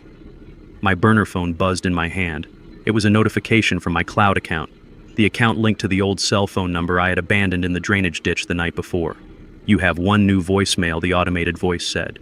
I looked at the screen. The call had come in 10 minutes ago. It was from Tasha, my stepdaughter. The girl I had taken in when she was 6 years old. The girl whose father had walked out on her, leaving her with nothing but a plastic bag of clothes and a broken heart. I remembered the day I met her. She was hiding behind Bernice S. legs, holding a dirty teddy bear. I had knelt down and promised her that she would never be hungry or unsafe again. I had kept that promise. I paid for her braces. I paid for her college. I walked her down the aisle toward Brad, even though I knew he was a snake. I did it because I loved her. I pressed play on the speakerphone so Dante and Marcus could hear. Tasha S.'s voice filled the cab. It was thick with tears, trembling, heartbroken. "Dad, please pick up. I know you are scared. I know you think we are against you, but we are not. Brad is just trying to help. We are so worried about Dante. Please, Dad, just come home. We can fix this. I love you so much. Oh, please." She sniffled loudly. It was a performance worthy of an Academy Award. If I had been the man I was 2 days ago, I might have believed it. I might have turned the car around. Then there was a pause, a rustling sound, like a phone being set down on a table but not hung up.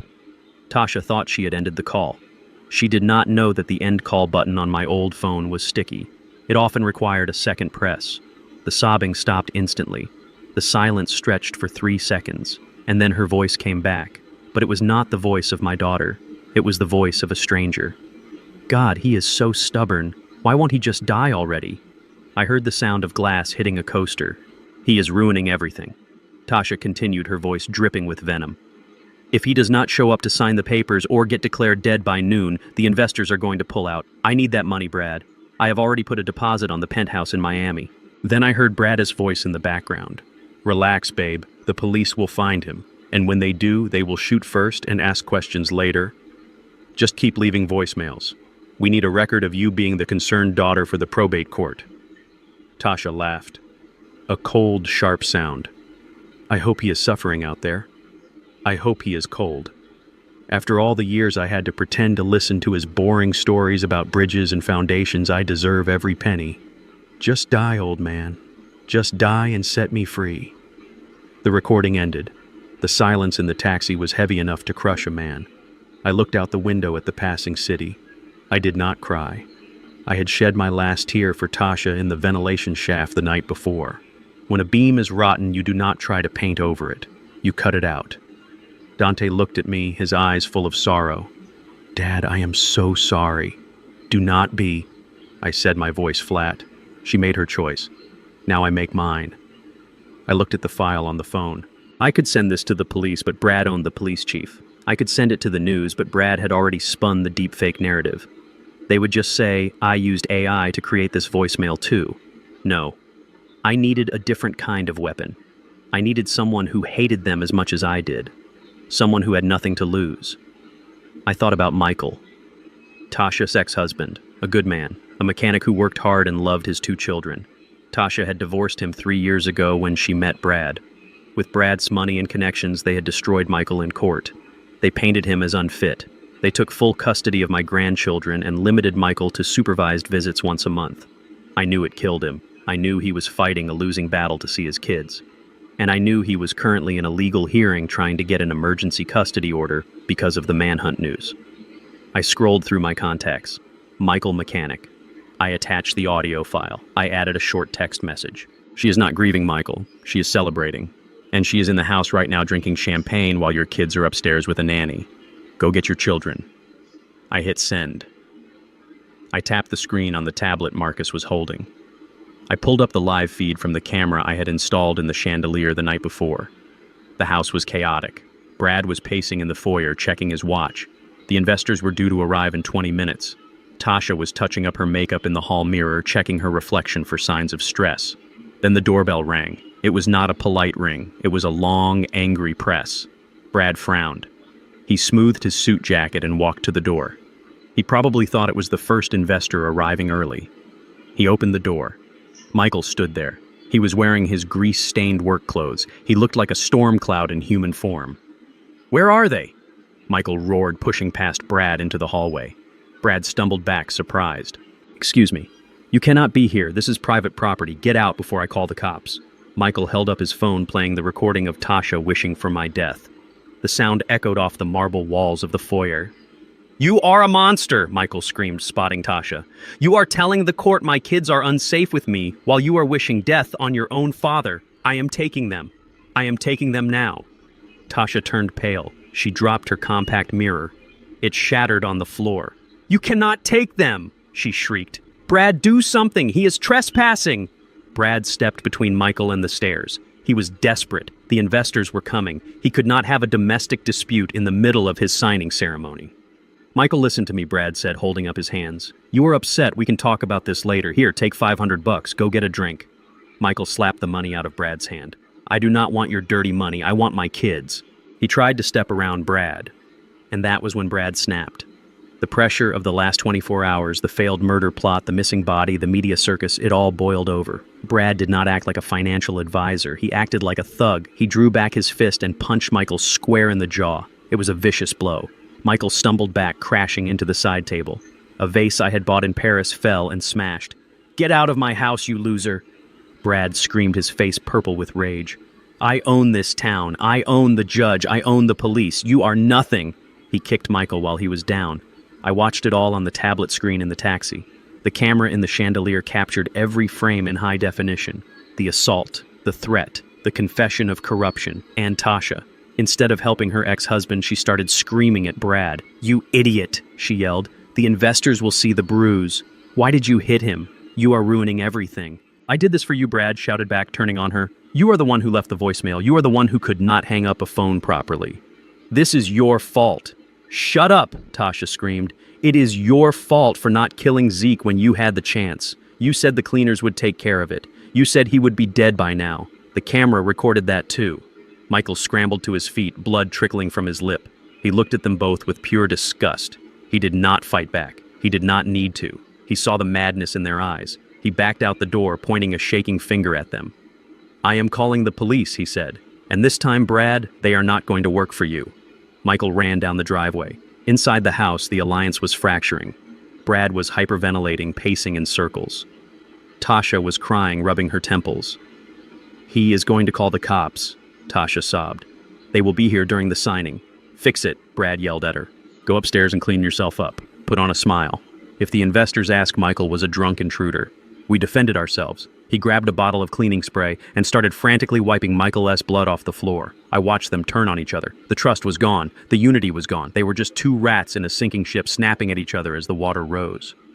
Dr. Aris slowed the taxi down. "We are here, Zeke." I looked up. We were at the bottom of the driveway. The black van of the cleaners was gone. The police barricade had been moved to the side to allow the investors' cars to enter. I saw Michael's truck speeding away in the other direction. He was going to the station. He would file a report. That would distract the corrupt police chief for at least 20 minutes. 20 minutes was all I needed. I checked my tie in the rearview mirror. I looked at Dante. He was not the broken boy in the wheelchair anymore. He was a man coming to claim his kingdom. "Let us go inside," I said, opening the car door. I grabbed the black file folder. I grabbed the tablet with the footage of the assault. Brad and Tasha were inside trying to glue their perfect life back together. They were wiping up blood and practicing their smiles. They thought the storm had passed. They did not know that the hurricane was just walking up the front steps. I walked toward the massive oak doors of my home, the doors I had carved myself. I did not knock. I still had my key. I slid the key into the lock.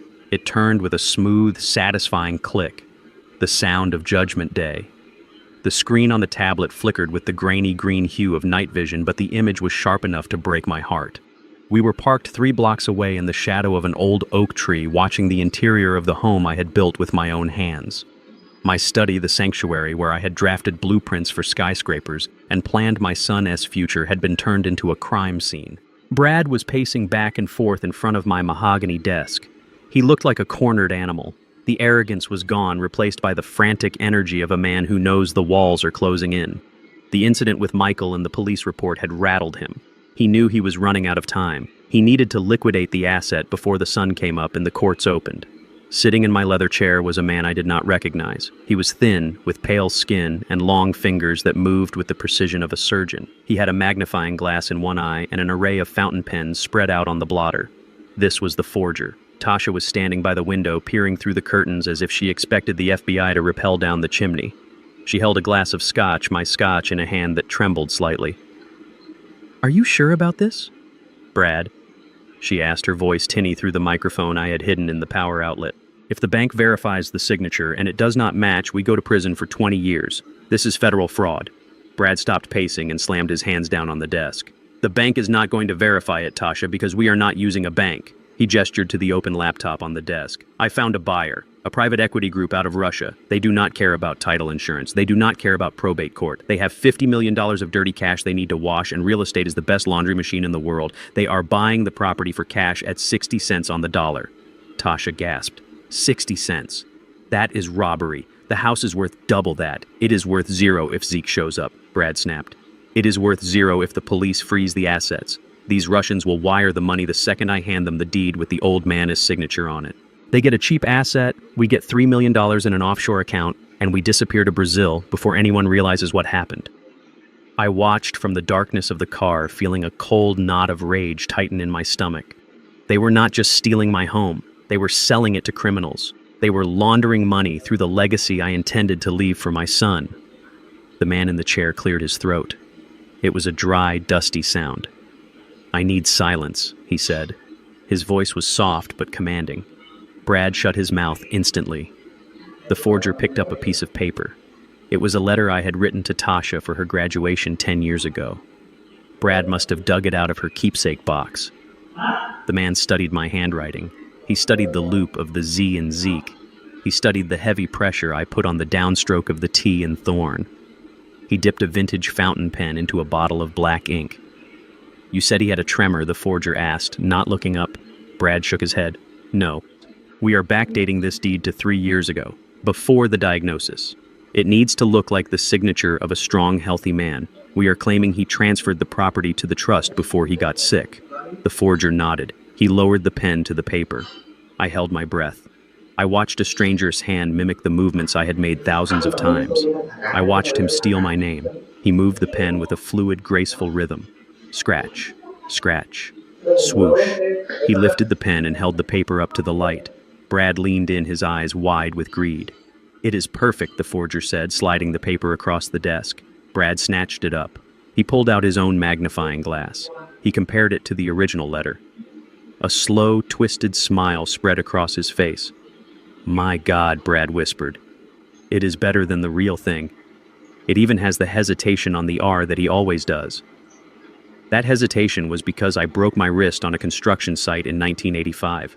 It was a scar in my handwriting, a memory of pain and hard work, and this criminal had copied it like it was a parlor trick.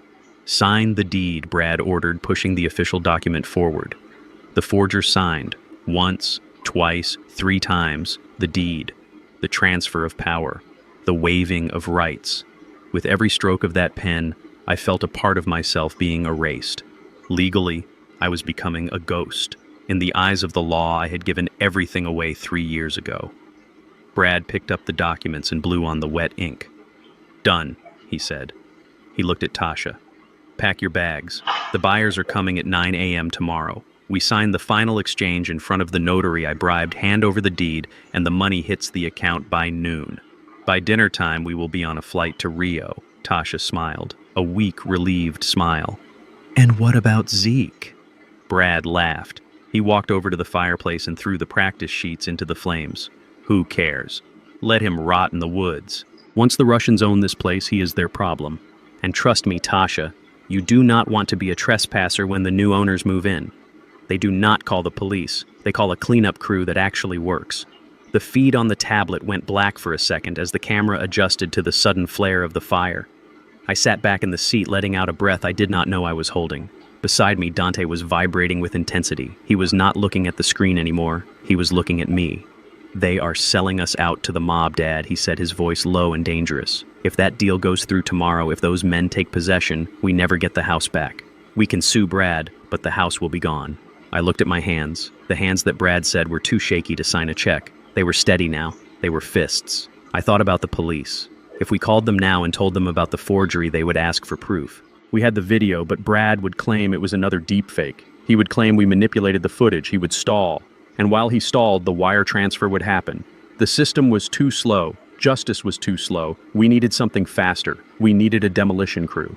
I looked at the time. It was 3 a.m. The sun would rise in 3 hours. "Dante," I said, turning to my son. He looked at me, ready for orders. "Do you remember when you were 10 years old and some bullies stole your bike?" I asked. Dante frowned, confused by the question. "Yeah. You told me to go tell the teacher. And what happened?" "The teacher did nothing," Dante said bitterly. "She said she didn't see it happen. The bullies kept the bike and laughed at me for weeks." "Exactly," I said. "I gave you bad advice that day, son. I tried to teach you to trust the system. I tried to teach you to be civilized. But there are men in this world like Brad, like those Russians who do not speak the language of civilization. They only speak the language of force." I reached into the back seat and grabbed the suit Marcus had brought for me. I grabbed the tie. I grabbed my old hard hat that was sitting on the floorboard of the taxi, a relic from my days as a foreman. "I am not calling the teacher this time," I said. Dante saw the look in my eyes. It was a look he hadn't seen since before the accident. It was the look of the man who could stare down a union strike and make steel bend to his will. "What are we doing?" Dante asked, a slow smile forming on his lips. Zeke looked at the house one last time. "Tomorrow morning at 9 a.m., Brad is going to try to sell a lie," I said. "He thinks he is the smartest man in the room. He thinks he has written the ending to this story." I opened the car door and stepped out into the cool night air. I stood up straight, stretching my back, feeling the strength return to my bones. "Tomorrow is the day we return," I said, my voice echoing slightly in the empty street. "No more hiding in dumpsters. No more crawling through vents. No more pretending to be weak." I pointed at the front door of the mansion. "We are going to walk through that front door. You are going to walk on your own 2 feet, and I am going to walk in as the owner of this estate. We are going to look that forger in the eye. We are going to look those buyers in the eye, and we are going to show them that the signature of Isaiah Thorne cannot be forged because the man behind it is standing right in front of them." Dante stepped out beside me. He stood tall, matching my height. "We crash the party," he said.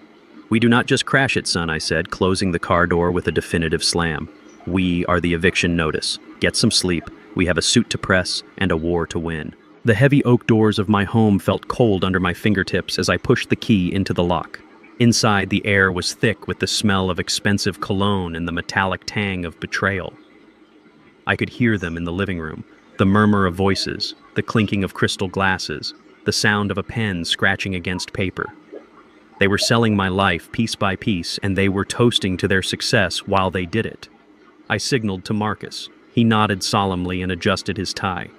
Behind him stood the police chief, a man named Miller, who had spent too many weekends on Brad S. boat drinking beer paid for with my money. But today, Miller was not here for a party. He was here because Marcus had filed an emergency motion at dawn, accompanied by a court-appointed observer. They were here to witness the execution of a warrant. Brad thought the warrant was for me. He was about to learn that justice is a double-edged sword. I sat down in the wheelchair we had brought from the warehouse. It was old and rusted. The wheels squeaked with every rotation. I slumped my shoulders. I let my mouth hang open slightly. I made my hands tremble in my lap. I had to become the thing they said I was. I had to become the broken old man, the senile bird and the vegetable. It was the hardest role I ever played, but I played it for the audience waiting inside. Marcus pushed the door open. The sound of the heavy wood swinging back on its hinges silenced the room instantly. We rolled into the foyer. The living room was straight ahead. I saw them frozen in a tableau of greed. Brad was standing at the head of the table, a pen in his hand. Bernice was seated next to him, looking pale and anxious. Tasha was pouring coffee for 3 men in dark suits who looked like they would rather be anywhere else. The forger was gone, replaced by a notary public who looked nervous. Brad looked up. His eyes went wide. For a second I saw fear, genuine primal fear. He dropped the pen. It rolled across the deed, leaving a black smudge on the paper. But then he saw the wheelchair. He saw my slumped head. He saw the police chief standing behind me.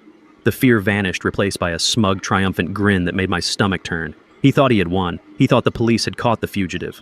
Officer Miller Brad boomed, stepping forward with his arms spread wide. "Thank God. You found him. We were so worried." He walked toward us, ignoring me completely and addressing the chief. "Is he sedated?" Brad asked, his voice dripping with fake concern. "He looks out of it. Did he hurt anyone? Where is my brother-in-law? Is Dante safe?" Chief Miller cleared his throat. He looked uncomfortable. He shifted his weight from one foot to the other. "Mr. Thorne is right here, Brad," the chief said, gesturing to the chair. "We found him coming up the driveway." Brad shook his head, letting out a long, dramatic sigh. He turned to the Russian buyers who were watching with stony expressions. "I apologize for this interruption, gentlemen," Brad said smoothly. "As I explained, my father-in-law suffers from severe advanced dementia. He wanders off. He gets confused. It is a tragedy, really, but we are handling it." He reached into his briefcase and pulled out a thick stack of papers. The conservatorship order, the medical evaluation from Dr. Steinberg, the lies he had paid for. "Officer Miller, here are the court orders," Brad said, thrusting the papers at the police chief. "As you can see, I am his legal guardian. I have full power of attorney. This man is a danger to himself. Please take him into custody immediately. Transport him to the state facility as we discussed. I will sign the admission papers later today." He looked down at me. His eyes were cold, dead things. "It is for your own good, Zeke," he said softly, so only I could hear. "You are going to a place where you cannot hurt anyone anymore, especially my bank account." I did not look up. I let a little drool escape the corner of my mouth. I kept my hands shaking. I waited. "Take him away," Brad ordered, waving his hand dismissively. "And find Dante." He must be terrified. The poor boy cannot even feed himself, let alone survive a night in the woods with a madman. That was the cue. Brad had just described my son to a room full of witnesses, including a court official and 3 foreign investors, as a helpless invalid. He had staked his credibility on that fact. I heard the front door open again. It was not a slam. It was a slow, deliberate opening. Then came the sound. Clack, clack, clack. It was the sound of hard leather soles hitting the marble floor of the foyer. Heavy, rhythmic, confident footsteps. The room went silent. The Russians looked toward the hallway. Bernice stopped breathing. Tasha dropped the coffee pot. It shattered on the floor, sending hot liquid and glass flying everywhere, but nobody moved. Nobody looked at the mess. Everyone was looking at the man standing in the archway. It was not the Dante they knew. It was not the boy in the sweatpants and the stained t-shirt slumped in a chair. He was wearing a charcoal gray suit that fit him perfectly. His shoulders were broad and pulled back. His tie was a deep crimson silk. He stood 6 feet 2 inches tall, towering over everyone in the room. He was not leaning on a cane. He was not holding onto the wall. He was standing on his own 2 feet, planted firmly on the ground like a steel column. Dante walked into the room. He did not walk with a limp. He walked with the power of a man who had spent 6 months training for this exact moment. He walked with the rage of a son who had watched his father be poisoned. He walked with the authority of the true owner of this house. Brad staggered back. He bumped into the table, knocking over a vase. His face drained of all color, turning a sickly shade of gray. His mouth opened and closed like a fish out of water, but no sound came out. Tasha let out a scream. It was not a scream of fear. It was a scream of disbelief. It was the sound of a woman watching a ghost walk out of a grave. "He is walking!" she shrieked, pointing a trembling finger at him. "He is walking!" Bernice covered her mouth with her hands, her eyes bulging. She looked from Dante to me and back again. She realized in that second that everything she knew was a lie. Dante stopped in the middle of the room. He looked at the Russian buyers. "Gentlemen, Dante said, his voice deep and resonant, filling the space without effort. "I believe there has been a misunderstanding." He pointed at Brad, who was now trembling so hard he had to lean on the table for support. "This man does not have the authority to sell this house." Brad found his voice. It was a high-pitched squeak. "He is lying," Brad stammered, looking frantically at the police chief. He is faking it. It is a trick. It is adrenaline. Arrest him too. He is an accomplice." Dante laughed. It was a cold, dry laugh that sounded exactly like mine. "Faking it?" Dante asked. He took 2 steps toward Brad. Brad flinched as if he expected to be hit. "You told the police I was a hostage," Dante said. "You told the court I was an invalid. You told these buyers I was a dependent who needed the proceeds of this sale for medical care." Dante turned to the court official, a stern woman with a notepad who was writing furiously. "Does this look like a man who needs a guardian, ma'am?" The woman shook her head slowly, staring at Dante with awe. "No, sir. It does not." Brad lunged for the papers on the table. The deed. The forged document.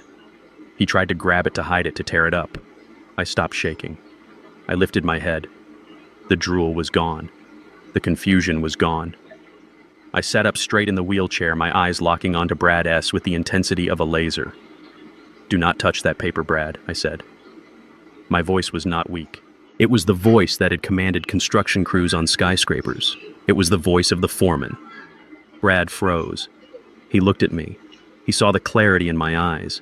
He saw the intelligence. He saw the trap. "You," Brad whispered, "you are not sick."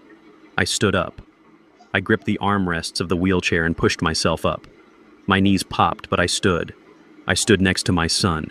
2 Thorn men standing side by side in the house we built. "No, Brad," I said, stepping out of the chair and kicking it away. It rolled across the room and crashed into the wall. I was never sick. I was poisoned. By your wife, and by you. I reached into my jacket and pulled out the USB drive and the black file folder. And we have the video to prove it. The Russian stood up. The lead buyer looked at Brad with disgust. He said something in Russian that sounded like a curse, spat on the floor, and walked out. The other 2 followed him. The money was gone. The deal was dead. Brad was alone. He looked at Tasha, but she was backing away, shaking her head. He looked at Bernice, but she was sobbing into her hands. He looked at the police chief, but Miller was not smiling anymore. Miller was reaching for the handcuffs on his belt. "You played a good game, Brad," I said, walking toward him until I was inches from his face. I could smell the fear on him. It smelled like sweat and cheap ambition. "You bet against the wrong foundation. You thought you could tear this house down because it was old. You forgot that old does not mean weak. Old means tested. Old means reinforced." I looked at Dante. "Show him the door, son." Dante smiled. But before we could throw them out, Tasha made one last desperate move. She lunged for the table, not for the deed, but for the gun Brad had hidden in his briefcase. The silence in the room was brittle like glass waiting to shatter. Brad stood by the mahogany table, his chest heaving, his face a mask of panic that was slowly hardening into desperation. He looked at Dante, standing tall and strong in his suit. He looked at me, standing beside my wheelchair. And then he looked at the police chief, who was unbuttoning the strap on his holster. Brad did what rats always do when they are cornered. He tried to bite. "This is a miracle," Brad stammered, his voice rising in pitch. He forced a smile that looked more like a grimace of pain. "Look at this, everyone. It is a medical miracle. My prayers have been answered. Dante can walk. Praise God." He spread his hands wide, playing to an audience that had already stopped clapping. But he pivoted. He turned to the police chief, his eyes wide and frantic. "But Officer Miller, this does not change the facts. Physical recovery does not mean mental stability. Look at Zeke. Look at his eyes. He is manic. He is having an episode right now. Just because he can stand up does not mean he is not dangerous. He kidnapped my brother-in-law. He has been running around the city with a gun. He is sick. He needs help. He needs to be institutionalized before he hurts someone." I watched him spin his web. It was impressive in a sickening way. He was trying to use my strength against me. He was trying to paint my clarity as mania. I did not shout. I did not argue. I did not give him the satisfaction of a debate. I simply nodded to Marcus. My old friend Marcus Vance stepped forward. He did not look like a high-priced corporate lawyer. He looked like a tired brawler in a rumpled suit. He was holding a laptop in one hand and a HDMI cable in the other. He walked over to the massive 85-inch television mounted above the fireplace.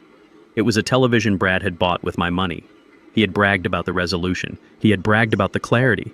Now he was going to see exactly how clear it was. Marcus plugged the cable into the side of the laptop. The screen flickered to life. "What are you doing?" Brad snapped, stepping forward. "You cannot just come in here and hijack my equipment. This is private property. It is evidence, Brad," I said, my voice low and steady. "And since you claim I am crazy, I think it is time we let the house speak for itself." Marcus hit the spacebar. The first video filled the screen. It was footage from the kitchen taken from the hidden camera I had installed in the vent. The timestamp was clearly visible in the corner. 7 a.m., 3 days ago. The image was crisp. It showed Bernice, my wife of 20 years, standing at the granite island.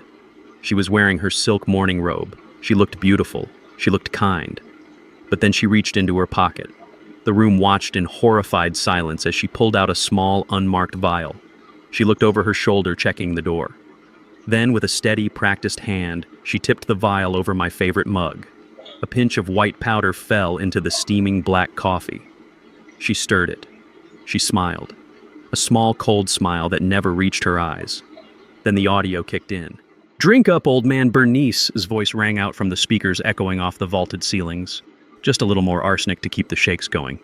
I cannot wait until your heart finally stops beating. You are taking too long to die." Bernice let out a strangled cry. She covered her mouth with both hands, her knees buckling. She collapsed onto the sofa she had been so proud of, sobbing into the cushions. Brad stared at the screen, his mouth open.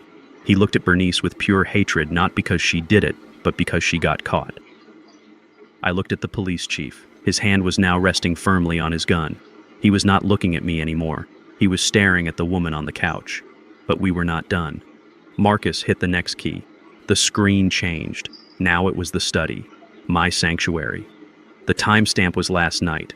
The camera angle was from the chandelier looking down on Brad and Tasha. The room was a wreck, torn apart in their search for my money. Brad was pacing. He was holding a glass of scotch. "We launder it through the real estate," Brad's voice boomed through the room. It was loud. It was clear. There was no denying it. "The Russians are bringing cash." Brad continued on the screen. "Dirty money from the syndicate. We sell them the house for 60 cents on the dollar. They get a clean asset. We get $3 million in the Cayman accounts. By the time the IRS figures it out, we will be sipping mojitos in Rio. And the best part, they are going to bulldoze the house. They are going to flatten it. Every piece of evidence of what we did to Zeke will be buried under a parking lot." I heard a sharp intake of breath from the Russian buyers standing near the door. The lead buyer, the man in the expensive suit, turned pale. He understood English perfectly well. He just heard himself being implicated in a federal money laundering scheme on a recording that was being watched by the chief of police. Brad looked at the Russians. He held up his hands. That is out of context," he stammered. "That is a deepfake. It is AI. Zeke manipulated it." Marcus did not pause. He hit the final key. The screen changed again. This time it was just audio accompanied by a waveform visual. But everyone recognized the voice. It was Tasha. My daughter. The timestamp showed it was the voicemail she had left me just hours ago. "Why won't he just die already, Tasha?" His voice shrieked, filling the room with her venom. "He is ruining everything. If he does not show up to sign the papers or get declared dead by noon, I lose the penthouse. Just die, old man. Just die and set me free." Tasha stood by the window, frozen. She looked like a statue of salt. She did not cry. She did not deny it. She just stared at the screen, stripped naked of her pretenses. She was not the grieving daughter. She was a vulture who was angry the carcass was still moving. The video ended. The screen went black. The silence that followed was heavy. It was the weight of truth. I looked at Brad. He was not standing tall anymore. He was shrinking. He looked small. He looked like exactly what he was, a thief in a suit. "Deepfake?" I asked, my voice cutting through the silence. "Is that what you are going to tell the jury, Brad? Is that what you are going to tell the FBI when they analyze the metadata on those files?" Brad looked around the room. He looked at the chief. He looked at the court official who was now writing so fast her pen was a blur. He looked at the Russians. And that was when the panic truly set in. The lead Russian buyer muttered something in his native tongue. It sounded like a curse. He buttoned his jacket and turned to the door. "We are leaving," he said, his accent thick. We have no business here. This is a domestic matter. He motioned to his associates. They moved as a unit heading for the exit. They were cutting their losses. They wanted to be on a plane back to Moscow before the handcuffs came out. But they forgot one thing. I had built this house, and I had secured it. Chief Miller stepped in front of the double doors. He was a big man. He blocked the exit completely. "Nobody leaves," Miller said, his voice hard. The Russian stopped. He glared at the chief. "We have diplomatic immunity," he lied. "You have a confession on tape," Miller corrected. "You are accessories to fraud, money laundering, and attempted murder. Step back." The Russian looked at his bodyguards.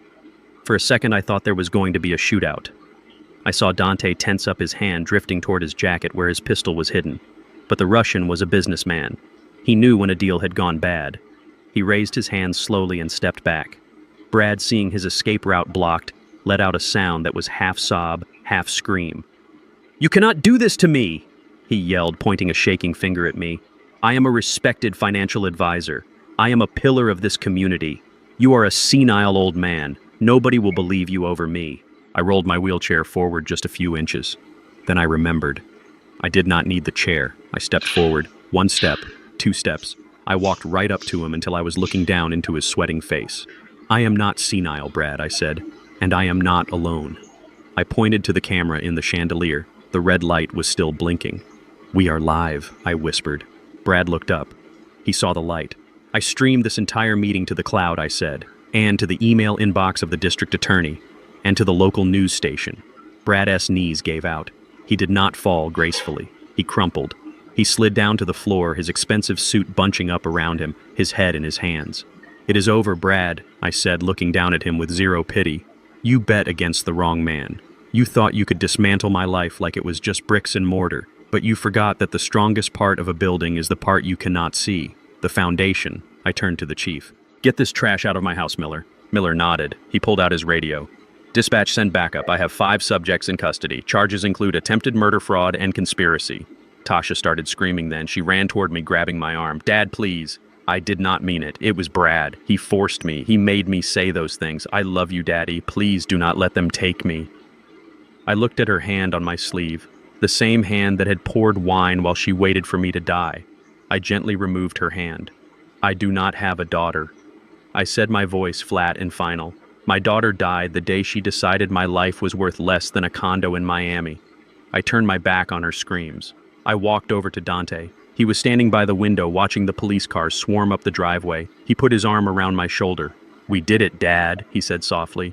"We are not done yet, son," I said, watching the flashing lights. "Now we have to clean up the mess." I looked around the room at the shattered glass, the spilled coffee, the broken people. But first I said, "I think I will have a cup of coffee, a fresh cup, made by my own hands." Brad was on his knees, but he was not praying. He was scrambling. He was a man drowning in deep water who still believed he could command the ocean to stop moving. He looked at the police chief, then at the Russians who were being detained at the door, and finally at me. He did not see a father-in-law. He saw an obstacle. And Brad had spent his entire life removing obstacles with a checkbook or a lawyer. He stood up. He smoothed his suit jacket, trying to regain the dignity that had just been stripped from him. He pointed a finger at Chief Miller. "You are making a mistake, Miller. A massive lawsuit-level mistake." Brad's voice was shaking, but it was loud. It was the voice of a man who was used to being obeyed. A white man in a 3-piece suit who knew that the system was built for people like him, not for people like me. "I have the papers," Brad screamed, reaching into his briefcase. He pulled out the court order he had obtained just 24 hours ago. "Look at this. I am the legal guardian. I have power of attorney over Zeke Thorne. The court declared him incompetent. That order is signed by a judge. It is still valid. Until a judge overturns this, I am in charge of this estate, and I am in charge of him." He turned to me, his eyes full of venom. "Sit down, Zeke. You are having an episode. You are confused." He looked at the officers. "Arrest him. If you do not arrest him, you are violating a court order. I will have your badges. I will sue this entire department into bankruptcy. I am the guardian here." The room went quiet. Brad was right about one thing. The law is a machine, and once it starts grinding, it is hard to stop. The police chief hesitated. He looked at the paper in Brad's hand. It was a valid order. Technically, until a judge said otherwise, I was a ward of the state and Brad was my keeper. Brad saw the hesitation. He smiled. It was a sharkish smile. "See," he sneered. "You cannot touch me. I am the law here. I looked at him. I looked at the paper he was waving like a shield. Then I did something I had not done in front of him for 3 years. I locked the brakes on the wheelchair. I placed my hands on the armrests, and I pushed. My triceps, which had lifted steel beams for 40 years, flexed. My legs, which he said were atrophied, found purchase on the hardwood floor. I stood up. I did not stand up quickly. I stood up slowly, unfolding my 6-foot frame like a drawbridge rising. I stood until I was looking down at him. I stood until the shadow of my body fell across his face. The silence in the room was absolute. Tasha stopped crying. The Russian stopped whispering. Even Brad stopped breathing. I am not confused, Brad, I said. My voice was low. It rumbled in my chest like a subway train. And I am not incompetent. I reached into the inside pocket of my jacket. I did not pull out a gun. I did not pull out a phone. I pulled out a single sheet of paper. It was not crisp and white like the documents Brad had. It was yellowed. The edges were frayed. It smelled of old filing cabinets and the year 1980. Do you know what this is? I asked, holding it up. Brad stared at it. It is the original land purchase agreement, I said. Dated October 14th, 1980. I took a step toward him. He took a step back. You think you know the law, Brad. You think you know loopholes. But you missed the most important one. You missed the foundation. I handed the paper to Marcus. Read Clause 17, I ordered. Marcus adjusted his glasses. He looked at the paper. A smile spread across his face. A smile that was all teeth. Clause 17. Marcus read aloud, his voice echoing in the cavernous room. This property is designated under the Historical Homestead Act of 1975. As a protected family heritage site, the title cannot be transferred, sold, or leveraged without the wet ink signatures of the original owner and all living biological issue. Marcus looked up. Biological issue, Brad. Do you know what that means? Brad blinked. He looked at Tasha. It means biological children, I said. My blood. I looked at Tasha. She was shrinking against the wall, trying to make herself invisible. Tasha is my daughter in my heart, I said, my voice steady. I raised her. I fed her. I loved her. But she is not my blood. Her father was a man who left her when she was 6. Legally, under this deed, she has no claim to this land. She never did. Her signature on any sale document is worthless. I turned back to Brad. So, for you to sell this house, for you to sell it to these Russians, you needed the signature of my only living biological child. I pointed to Dante. My son. Brad's face turned the color of ash. He looked at the forged deed on the table. The deed he was about to hand over to the buyers. But I have it, Brad stammered. I have Dante's signature. He signed it. I have the document right here. He grabbed the deed. He held it up. There at the bottom next to my forged signature was Dante S.'s name. Dante stepped forward. He walked with the heavy, confident stride of a man who owns the ground he walks on. He walked up to Brad. He looked at the paper. He laughed. That is funny, Dante said. He reached into his pocket and pulled out his driver S license. He held it up next to the deed. Because that is not how I sign my name. He looked at the chief. Chief Miller, look at the loop on the D. Look at the slant of the T. Miller stepped closer. He compared the two signatures. They are not even close, Miller said. Dante looked at Brad. You forged my father's name, Dante said. We saw you do it. And then you forged mine. You thought I was a cripple who could not hold a pen. You thought I was brain dead. So you signed for me. Brad dropped the paper. It fluttered to the floor, landing next to his polished shoes. That is forgery, Brad, Dante said. That is fraud. And since you tried to wire the money across state lines, it is federal wire fraud. Brad looked around the room. The walls were closing in. The loop was tightening. But I was acting as his guardian, Brad whispered, his voice cracking. I have the power of attorney. I can sign for him. Not for this, I said, stepping closer. Not for a homestead property. The clause is specific, Brad. The signature must be from the biological heir, in person. No guardians, no proxies, no lawyers. I leaned in close. You built your entire scheme on a lie, Brad. You thought you could bypass the rules because you thought we were too stupid to read the fine print. You thought an old black man from the South Side didn't know how to protect his legacy. I tapped the yellowed paper in Marcus S. hand. I wrote this clause, Brad. I had a lawyer draft it 40 years ago because I knew that someday someone like you would come along. Someone who wanted to take what I built. I put a poison pill in the foundation of this house before you were even born. Brad looked at me. Really looked at me for the first time. He did not see a victim. He saw the architect of his destruction. He lunged. It was a desperate, pathetic move. He tried to run for the back door. He pushed Tasha aside, knocking her into the wall. He scrambled toward the patio, but he forgot one thing. I had built the patio doors too, and I had installed the locking mechanism myself. He hit the glass and bounced off. The doors were locked. Chief Miller did not run. He just walked over. He pulled the handcuffs from his belt. The metal clicked. Brad Thorne. Miller said, spinning him around, "You are under arrest." Brad started to cry. He sobbed loud, ugly, heaving sobs. "Tasha, I did it for us," he wailed. I looked at Tasha. She was not looking at him. She was looking at the floor. She knew it was over. I looked at the Russians. "Get out of my house," I said. They did not argue. They filed out past the police, leaving their briefcase of dirty money behind. I looked at Dante. My son. My blood. The only signature that mattered. He put his hand on my shoulder. "It is done, Dad," he said. I looked at the yellowed paper in Marcus's hand. The paper that had saved us. "It is never done, son," I said, watching them drag Brad away. "You have to maintain the foundation every single day, or the rot sets in again." But for today it was enough. The house was still standing, and so were we. The silence that followed Brad's removal was heavier than concrete. The room was still vibrating with the echoes of his desperate screams, but now the air had shifted. The focus of the room turned like a spotlight onto the only person left standing in the wreckage of the conspiracy. Bernice. My wife of 20 years stood alone near the fireplace. She looked small. She looked fragile. For a moment, the light catching the tears on her cheeks made her look like the woman I had married 2 decades ago. The woman who had sworn to love and cherish me in sickness and in health. But that was just a trick of the light. I blinked, and the illusion shattered. I did not see a wife. I saw a structural failure in a human form. She looked at the door where Brad had been dragged out. Then she looked at the empty space where the Russian money had been. And finally, she looked at me. She did not run for the door. She knew the police chief was blocking it. She did not run for the window. She knew Dante was watching her every move, so she ran to the only sanctuary she had ever known.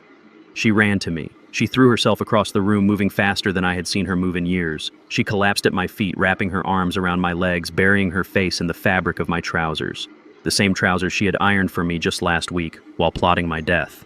"Zeke," she sobbed, her voice muffled and wet. "Oh God, Zeke, thank you. Thank you for saving me." I looked down at the top of her head. I smelled her perfume. Lavender and vanilla. It was the scent of my home. It was the scent of my pillow. For years, that smell had meant safety. Now it smelled like arsenic. I did not move. I stood as rigid as a steel column. I did not reach down to comfort her. I did not stroke her hair.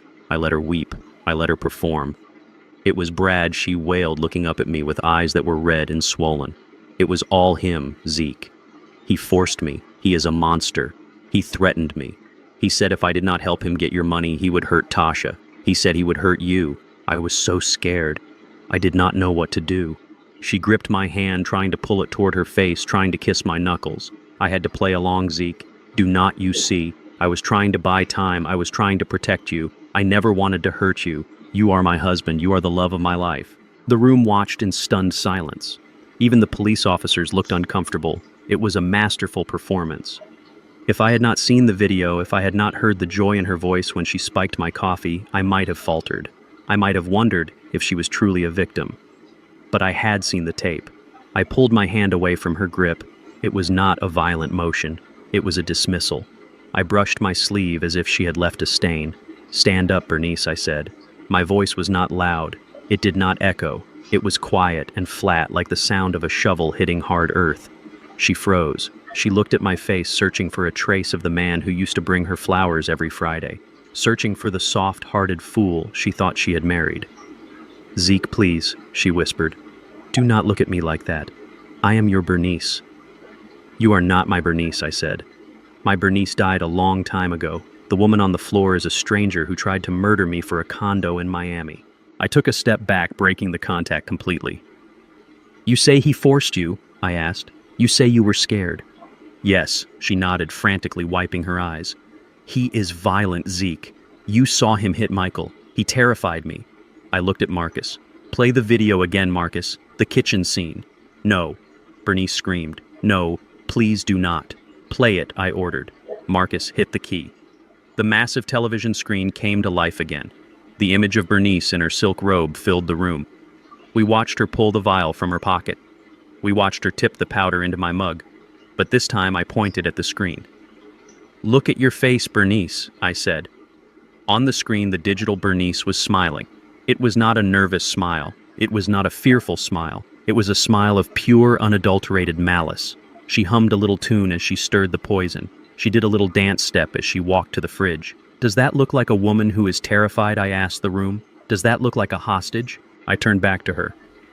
"You were not scared, Bernice. You were impatient. You said it yourself on the tape.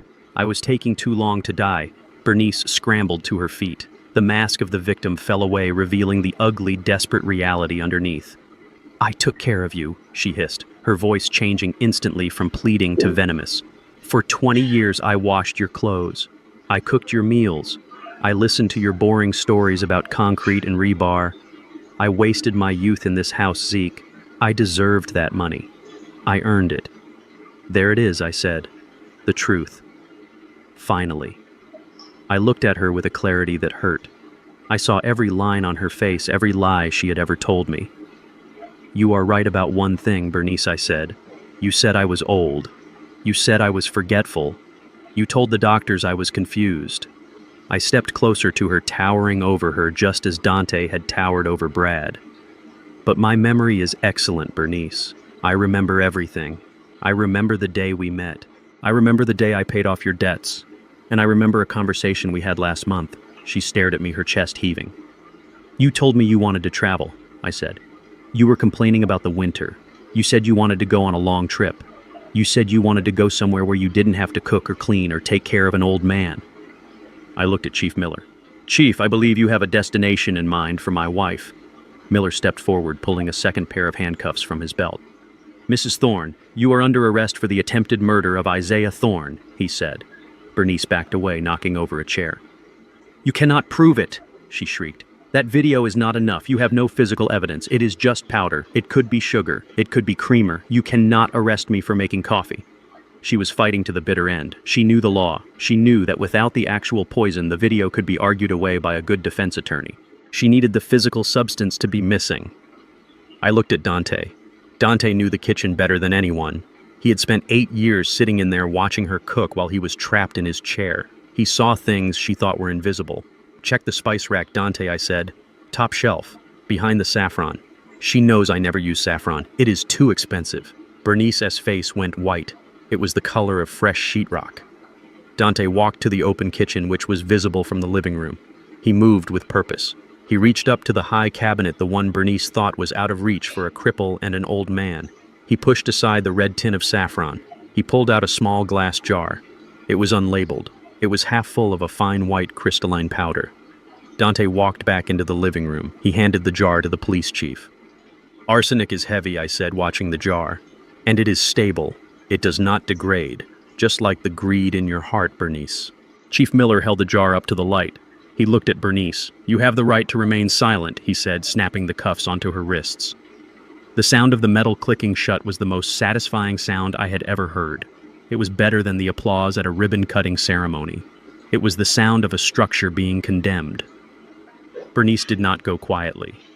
As the officers took her arms, she began to scream. She did not scream for mercy this time. She screamed insults. She screamed curses. She called me a senile old fool. She called Dante a cripple. She spewed 20 years of hidden hatred into the air, contaminating the room one last time. "I take it back, Zeke," she spat as they dragged her toward the door. "I should have used more poison. I should have finished you off years ago." I watched her go. I watched the woman I had loved, the woman I had trusted, the woman I had planned to grow old with, being hauled out of my house like a bag of trash. When the door slammed shut, the silence returned, but this time it was not heavy. It was clean. It was empty. I looked at Dante. He was standing by the fireplace holding the jar of poison the police had bagged as evidence. "Are you okay, Dad?" he asked softly. I looked around the room. I looked at the overturned chairs. I looked at the shattered glass. I looked at the empty space where my marriage had been. "I am an engineer, son," I said. "I know that sometimes before you can build something new, you have to clear the site. You have to remove the debris. You have to dig down to the bedrock." I walked over to the window and watched the police car drive away with my wife in the back seat. "She got her trip," I said quietly. "It is a long drive to the state penitentiary, and the view from the cell is terrible." I turned back to my son. Now let us get a broom. We have work to do. The house was finally clearing out, but the air still felt heavy with the residue of their greed. Bernice was gone, taken away in the back of a cruiser, her screams fading into the morning traffic. Now it was time for the architects of this disaster to face the wreckage they had created. I turned my attention to Tasha. My stepdaughter was huddled in the corner near the grand piano she had never learned to play. She was not screaming anymore. She was trembling, shaking so hard that her teeth chattered. She looked at me with the eyes of a trapped animal. She saw the handcuffs on the police chief's belt, and she knew there was no escape. She tried one last time. She stood up, smoothing her skirt, trying to summon the ghost of the arrogant woman who had laughed at my death on a voicemail just hours ago. "Dad," she whispered, her voice cracking. "You cannot let them take me. I am your little girl. Remember the bike you bought me. Remember the graduation party. You promised to protect me." I looked at her. I looked at the face of the child I had raised, the woman I had walked down the aisle. And then I remembered the sound of her voice on the tape, wishing I would die so she could buy a penthouse. "I did protect you, Tasha," I said, my voice low and steady. "I protected you from hunger. I protected you from the cold. I protected you from the world for 30 years. But I cannot protect you from your own soul." I nodded to Officer Miller. "Tasha Thorne," I said, speaking to the room like a judge passing sentence. "You are not being arrested for being a bad daughter. That is not a crime. You are being arrested for conspiracy to commit fraud, for elder abuse, and for being an accessory to attempted murder." "Elder abuse?" Tasha gasped, recoiling as if I had slapped her. "I never touched you. You did not have to hit me to abuse me," I said, stepping closer. "You isolated me. You helped them gaslight me. You stole my dignity. You treated a human being like a broken appliance that you wanted to throw in the trash. That is abuse, Tasha. And in this state, it carries a mandatory prison sentence." Miller stepped forward. He did not be gentle. He spun her around and pulled her arms behind her back.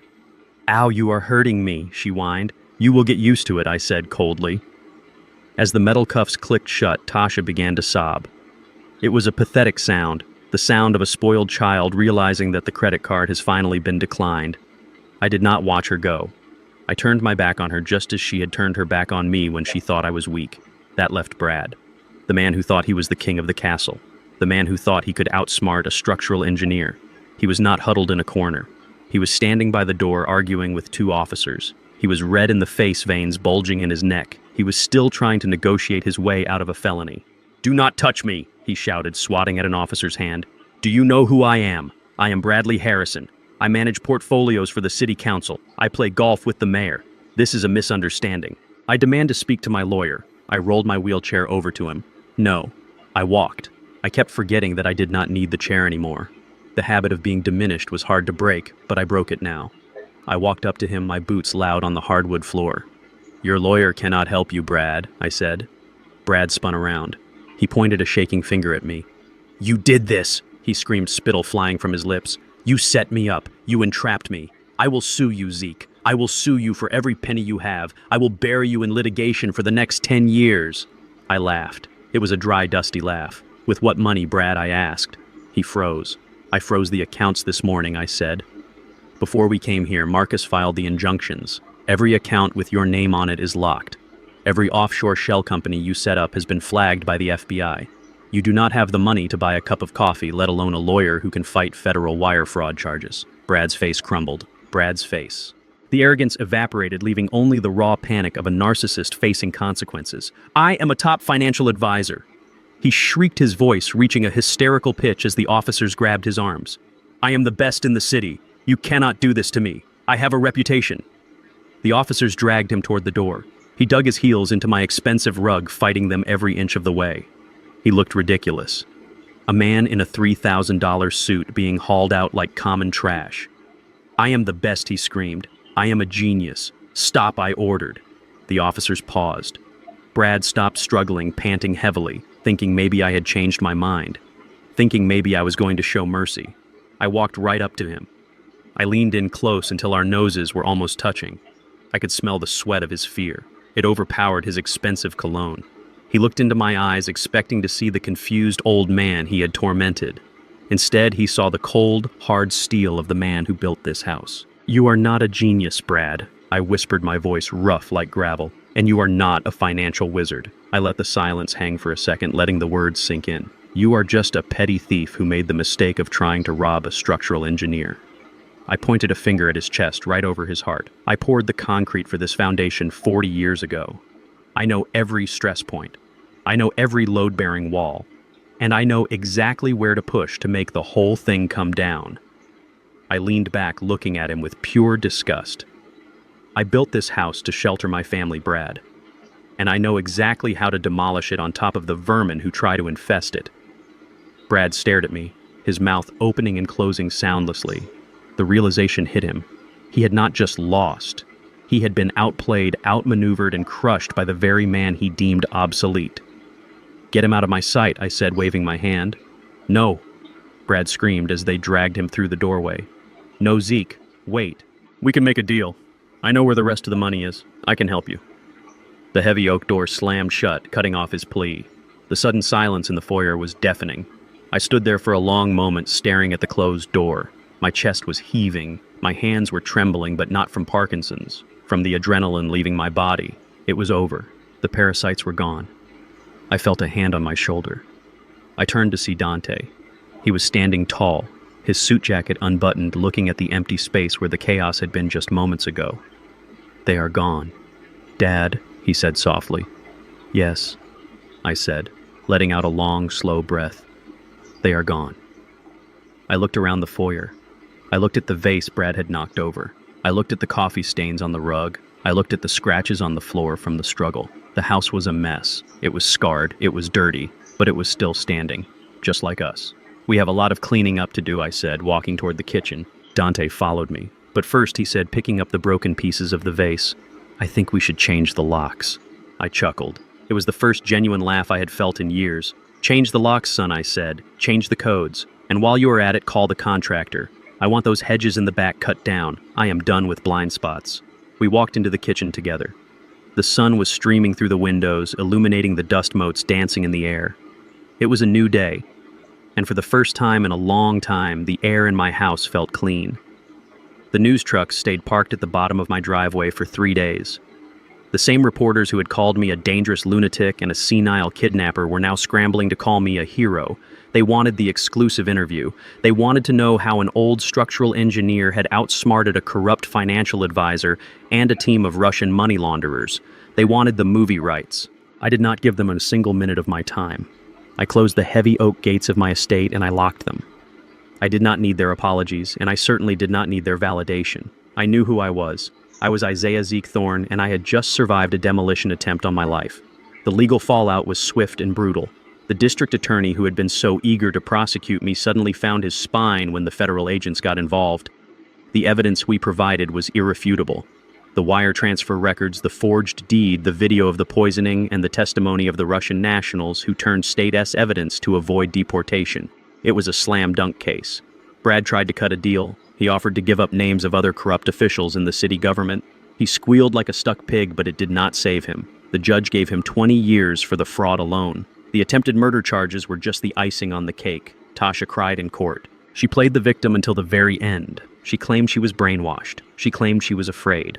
But the jury saw the video of her wishing for my death. They heard the greed in her voice. They gave her 15 years. And Bernice, my wife, the woman who had mixed arsenic into my morning routine with a smile. She did not even get a trial. She pleaded guilty to avoid the death penalty. She is currently serving a life sentence in a maximum security facility 3 hours north of here. I have not visited her. I have not written to her. I have not accepted a single collect call from the prison. Forgiveness is a virtue, I suppose, but so is self-preservation.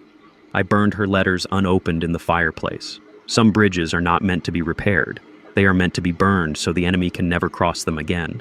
But the real work began after the lawyers went home. The house was still standing, but it felt contaminated. Every room held a memory of their betrayal. The kitchen where Bernice poisoned me. The study where Brad plotted to sell my legacy. The living room where Tasha laughed at my decline. I walked through the halls with Dante a week after the arrests. He was walking without a cane, his stride strong and confident. "It smells like them," Dante said, wrinkling his nose. "It smells like lies." I looked at the crystal chandelier Bernice had bought with my retirement money. I looked at the silk drapes she had insisted on.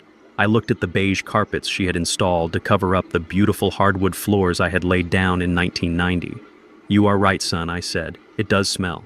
I went to the garage and I got the sledgehammers. We did not hire a crew. We did not bring in outsiders. This was personal. This was an exorcism. For the next 6 months, that house became a construction site again. We started in the kitchen. I took the first swing at the granite island where Bernice had prepared her lethal coffee. The sledgehammer hit the stone with a thunderous crack that vibrated up my arms. It felt good. It felt like justice. We smashed the cabinets. We tore out the appliances. We ripped up the tile. We stripped the room down to the studs. We exposed the steel beams I had put in place decades ago. They were still there, strong, uncorrupted, waiting for us to reveal them. We moved to the living room next. We tore down the silk drapes and burned them in a bonfire in the backyard. We ripped up the beige carpet, pulling thousands of staples out of the oak floorboards. When we were done, we sanded the wood until it glowed with its natural warmth again. We removed every trace of Bernice and her children. The gaudy art, the fragile furniture, the pretension. We opened up the walls she had closed off. I had always designed this house to have an open flow to let the light travel from east to west. Bernice had put up partitions because she wanted privacy. She wanted secrets. We tore those partitions down. Sunlight flooded back into the house. It washed away the shadows where they had whispered their conspiracies. Dante worked beside me every day. I watched him lift heavy sheets of drywall. I watched him carry lumber. I watched the muscles in his back ripple with effort. He was not the boy in the wheelchair anymore. He was a man who had reclaimed his body and his birthright. He took over the business too. With his name cleared and his competency proven, he reopened Thorne Structural Engineering. He did not just sit in the office. He went to the sites. He wore the hard hat. He earned the respect of the crews, not because he was my son, but because he knew the work. I watched him leave in the morning in his truck, and I felt a pride that was deeper than the ocean. He was the legacy I had fought for. He was the reason I had survived the poison. 6 months later, the house was finished. It did not look like a museum anymore. It looked like a home. It was simpler. The furniture was sturdy leather and wood. The colors were warm earth tones. The kitchen was designed for cooking meals, not for staging murders. It was a Tuesday evening. The sun was setting, painting the sky in streaks of purple and gold. I sat on the front porch in my rocking chair, the same porch where the police had tried to arrest me. But there were no sirens tonight, just the sound of crickets and the distant hum of the city. The front door opened and Dante stepped out. He was wearing his work boots and jeans covered in dust from a job site. He looked tired, but it was a good tired. The kind of tired a man feels after an honest day's work. He was holding 2 bottles. They were cold bottles of beer, dark stout, the kind I used to drink before Bernice made me switch to herbal tea and poisoned coffee. He handed me one. I took the bottle. The glass was cold against my palm. I looked at the condensation running down the label. I had not touched a drop of coffee in 6 months. I never would again. The smell of it made me sick. But this was safe. Dante sat down in the chair next to me. He cracked his bottle open and took a long drink. "How was work?" I asked. "Good," Dante said, wiping his mouth with the back of his hand. "We poured the foundation for the new library downtown today. The concrete mix was perfect. It is going to stand for 100 years. I nodded. "That is good. A library needs a strong foundation. Books are heavy." We sat in silence for a while, watching the sun dip below the horizon. We did not need to talk about the past. We did not need to talk about the trial or the prison sentences or the betrayal. We had closed that book. We had put it on the shelf, and we were never going to read it again. There was no forgiveness in my heart. I did not wish them well. I did not hope they found peace. I hoped they rotted in their cells, remembering every single day what they had thrown away. But I did not let that hate consume me. I used it as fuel to rebuild, and now that the building was done, I could just rest. Dante looked over at me. "You know, Dad," he said quietly. "Brad sent a letter to the office today, from prison." I did not look at him. I kept my eyes on the sunset. "Did you read it?" I asked. "No," Dante said, taking another sip of beer.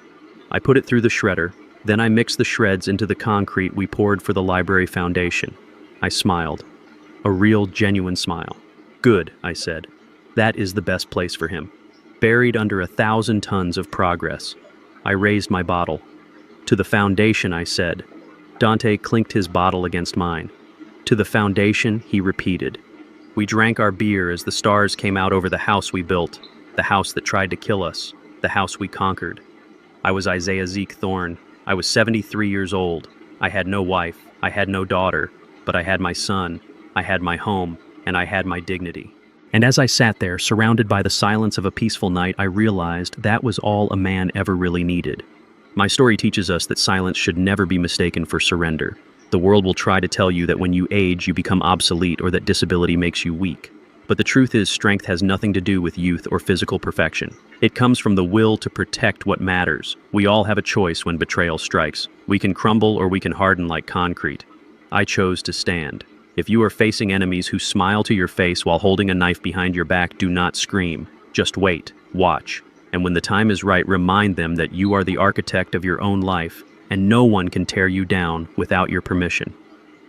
What would you have done if you were in my shoes? Would you have forgiven them, or would you have pressed the button just like I did? Let me know in the comments below. If you enjoyed this story of justice, please hit the like button and subscribe to the channel for more stories of truth and redemption. See you in the next story. Win.